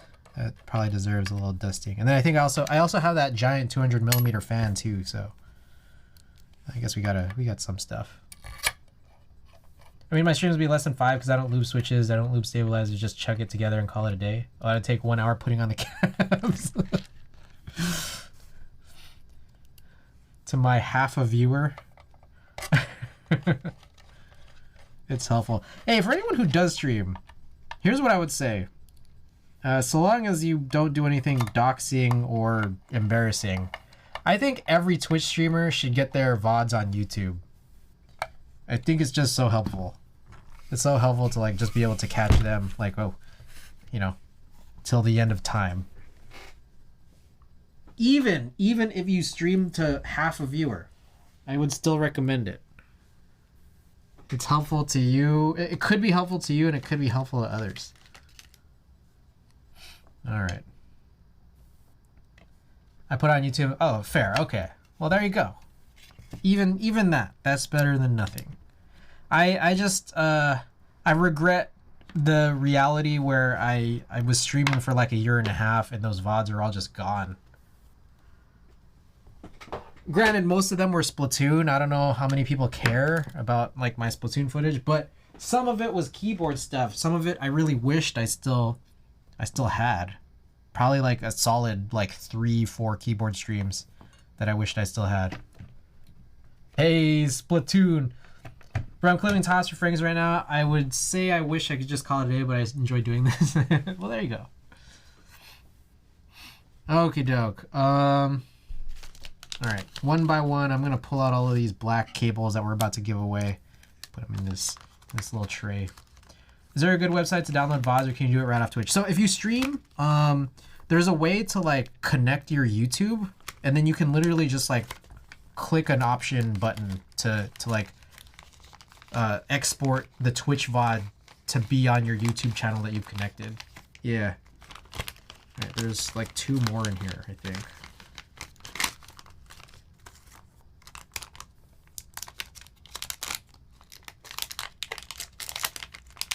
I guess I could just put them all in this bag.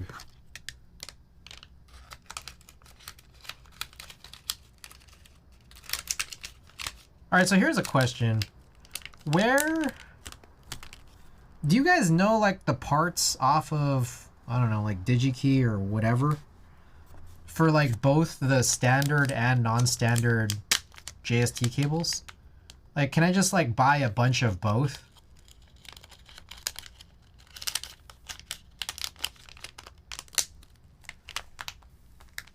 I tried doing that and said try again another time. I got them AliExpress. Okay, but you could get both the standard and the flipped standard.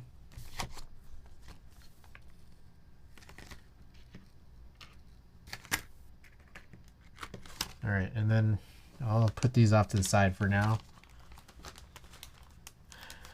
You're safe on DigiKey if you get a Stemma QT cable. Is Stemma QT the H60 one or the non-H60 one?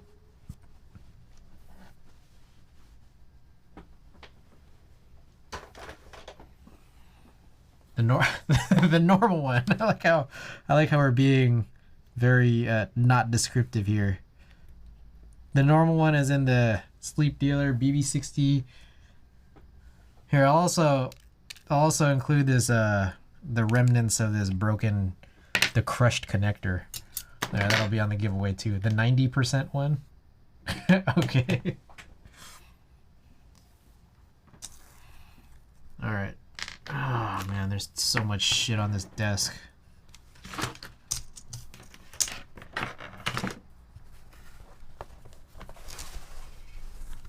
The unified one. Okay.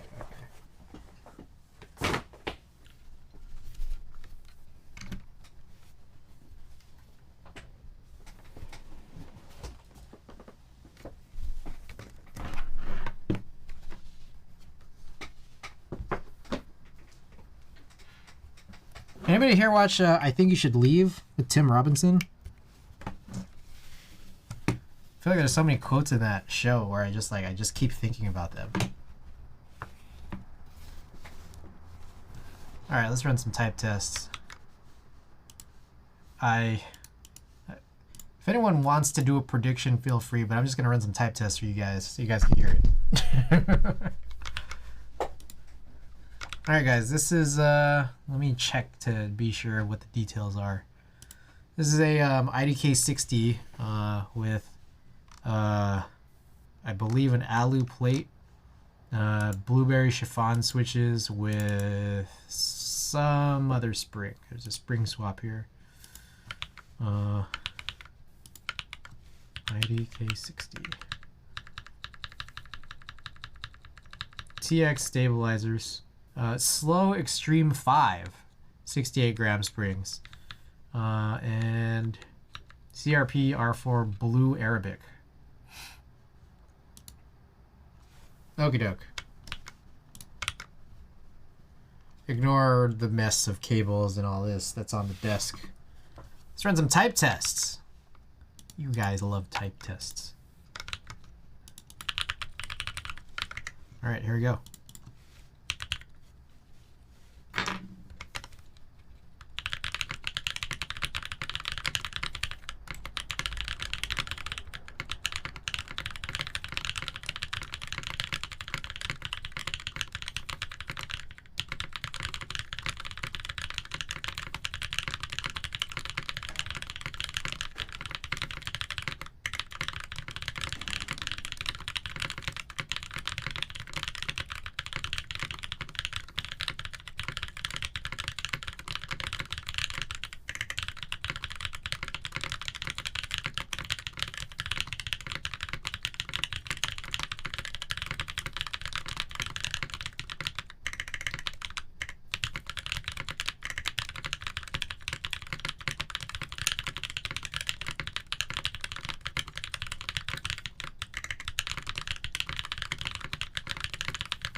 What do you guys like?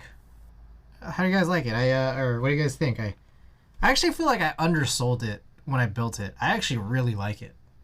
What switch you're using? These are blueberry chiffon switches from Invokeys with Sprit Slow Extreme 5 68 gram springs. I really like that board. Ancient Alien 815, welcome back. Happy New Year. Nice, nice. A keyboard sounds backspace actually good. Yeah, this is nice. I think when I built it, I was like, "This is good," but like it's like it's all right. It's good. And when I'm trying it, when I'm using it now, I'm just like, "No, this is like really good." Do the firmware issues on your Falcom impede your typing at your fastest speed? It's been better. So PC Load Letter, I don't know how much you caught the conversation or the fact that we had so much discussion about it over the last couple streams, but the Falcon's got a whole bunch of crazy situations that are mostly resolved and is now functionally usable for the most part. Like in a practical sense, there's still a couple of issues, but do they impede me? Okay, you were here. Do they impede me? I don't think so at this point. Not at this point, other than the fact that the spacebar is kind of annoying. So then like it has me, kind of questioning it, thinking about life. You know?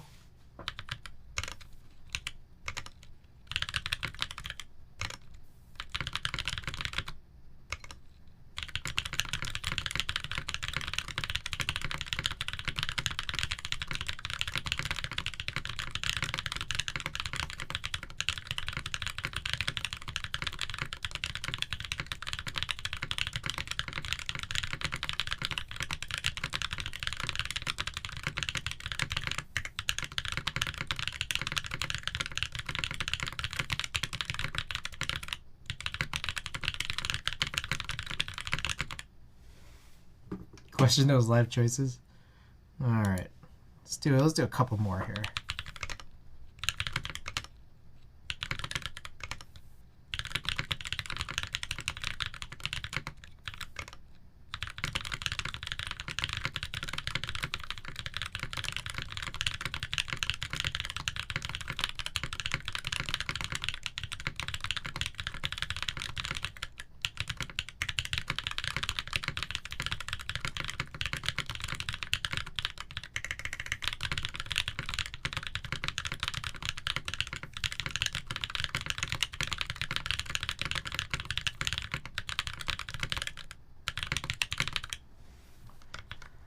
All right.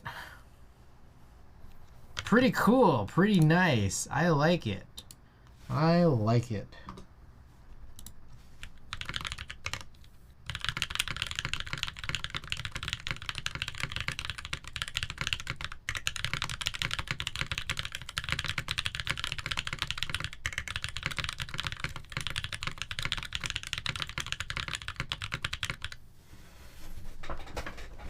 Okay, let's do a zoomed out. Do a zoomed out test.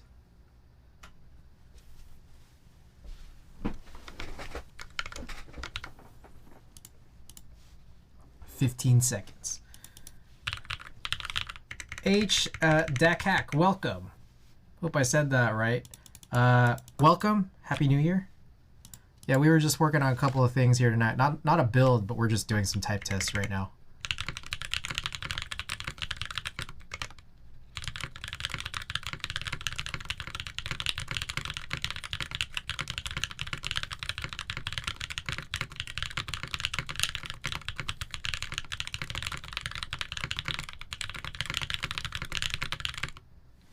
Whew. 152. That's a good one. Okay, I've had enough of this stream. So let's run some marbles. We got some junk given away, being given away tonight here. So if anybody's interested, Speedy Boy. Sometimes, only sometimes. All right.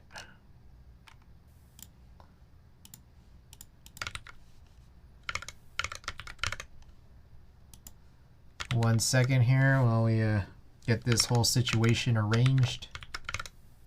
Okay, so for anyone who's just tuning in, interested in a little marbles race giveaway, we got some junk for y'all, which includes these these JST cables where they're entirely black and have connectors that I don't personally prefer, and also you got to figure out you know, whether it's standard or non-standard. 5 of them. We also have the little itty bitty pieces of broken connector that was smashed up that we tried replacing. And then finally, we have one of these 7 stream stickers. Could be any one of these, which includes a Kawaii Drake, one of these possible cool S forehead aliens, or one of these 3 possible 3D cool S's. So if you're interested in any one or combination of these things that I'm giving away tonight, join right on in. We're gonna run marbles on one of these. I like these community maps, man. These community maps are great. Swirly Timeless Surprise. Let's do this. The non-unified are unified in being not. That's exactly. That's exactly how I feel about that. All right, guys. Marbles race giveaway! Exclamation play to join. Thank you guys for being here tonight. All right, I'm gonna let this run. I'm gonna go wash my hands real quick. I'll be back in a second.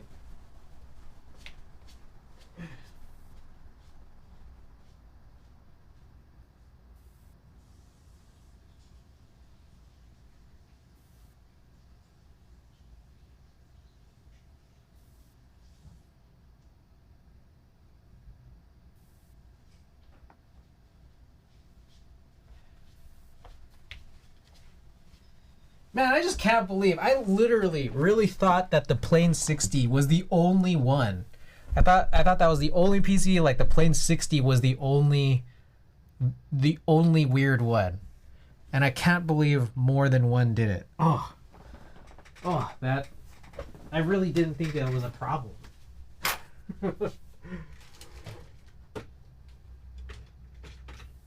Unbelievable. All right. By the way, also the rules for anyone who hasn't heard it before. First place gets to claim the prize of the three, the junk stuff and the sticker. But if you don't claim, we're gonna pass it along down the second. There's no re-rolls tonight. We're just gonna keep passing it down until someone claims it. Last place finisher. So gotta finish, but the last place finisher does get to choose the raid target. So let's take a look and see who's on live. Who we got? Gordon Derp is on. We love Gordon Derp. Zestrion is on. I think that's all I have for makers and crafting. But last place finisher, those are just suggestions. If you want to raid your friends or your favorite booba streamers, feel free.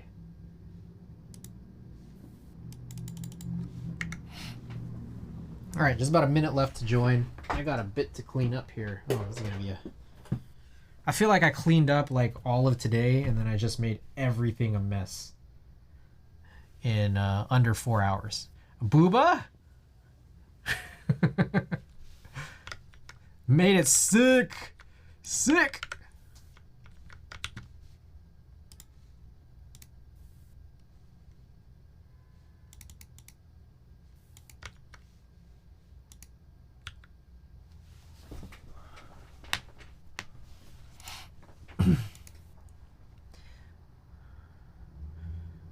All right, here we go, guys. 15 seconds left. Exclamation play if you haven't already. First place to claim, no rerolls, pass along. Last place finisher, raid target. You know the drill, guys. Good luck and welcome. Let's see what this map looks like. Damn, bro, these community maps are so sick, man. How does someone finish this in a minute? Someone must have got yeeted or something. Straight to that. However.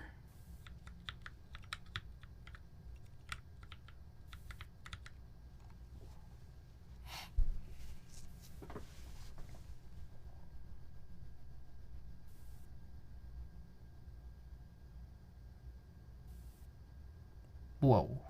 Whoa. I like this coil thing. That reminds me of Red Alert. Command and Conquer. Tesla coil.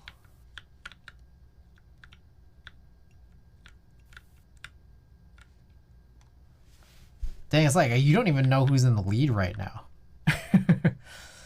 I will once again snatch defeat from the clutches of victory or die. I've died like the last 3 races. Hey man, you're still in it. You're in it to win it, man. Not dead yet. That said, Nuke Zone does look pretty good for Nuke Zone, but even better for Arigato Roboto, H-Dicac, and Klexis. Alright, there's a whole lot of people bottlenecked by this series of rocks. Because you know that's pretty realistic. Oh, Fush? Oh, who's gonna get it? Oh, Klex. Oh, looking real good for Klexis. Wait, how the... Bro, I hate how, like, there's no, like, track percentages to find out who's actually in the lead. Like, you know, kind of like in that Yoshi stage in Mario Kart 64. So, like, whenever you hit the 1, it just goes to whoever's closest to the goal. Like, purely distance-wise, but not the length of the map-wise. But... getting really close between Klexis and Arigato Roboto. This grand prize here of these terrible JST connectors. Probably even worse than the ones we encountered today.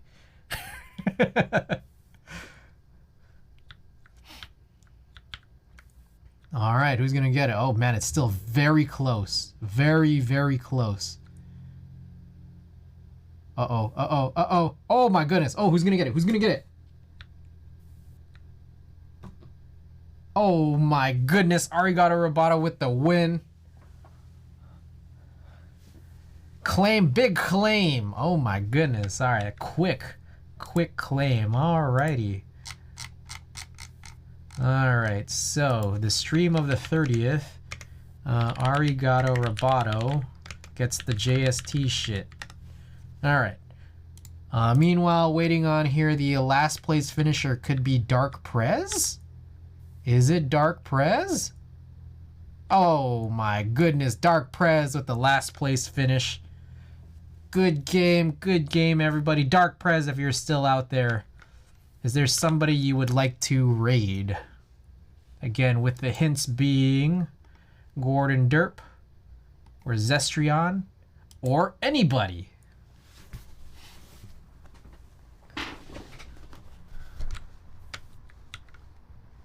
Dark Prez.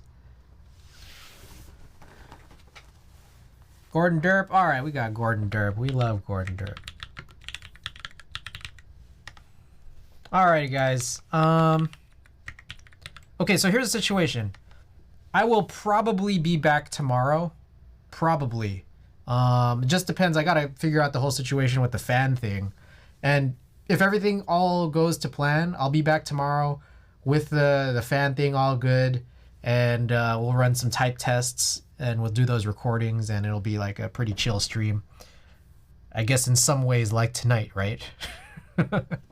So yeah, also at some point later this week, I will take a little bit of a day off so I could work on some packages. So I just wanted to mention that too.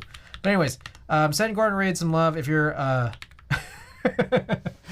if you're subbed, there's your raid message, or you could choose Arigato Robotos too. If you're not subbed, there's that as well. All right, there's a lot of raid message options here, so feel free to choose any singular one of those. So. All right, till tomorrow, or whenever it may be. Hopefully I don't fry my PC here, depending on what I do. But guys, good night, and see you guys soon. Peace, everybody.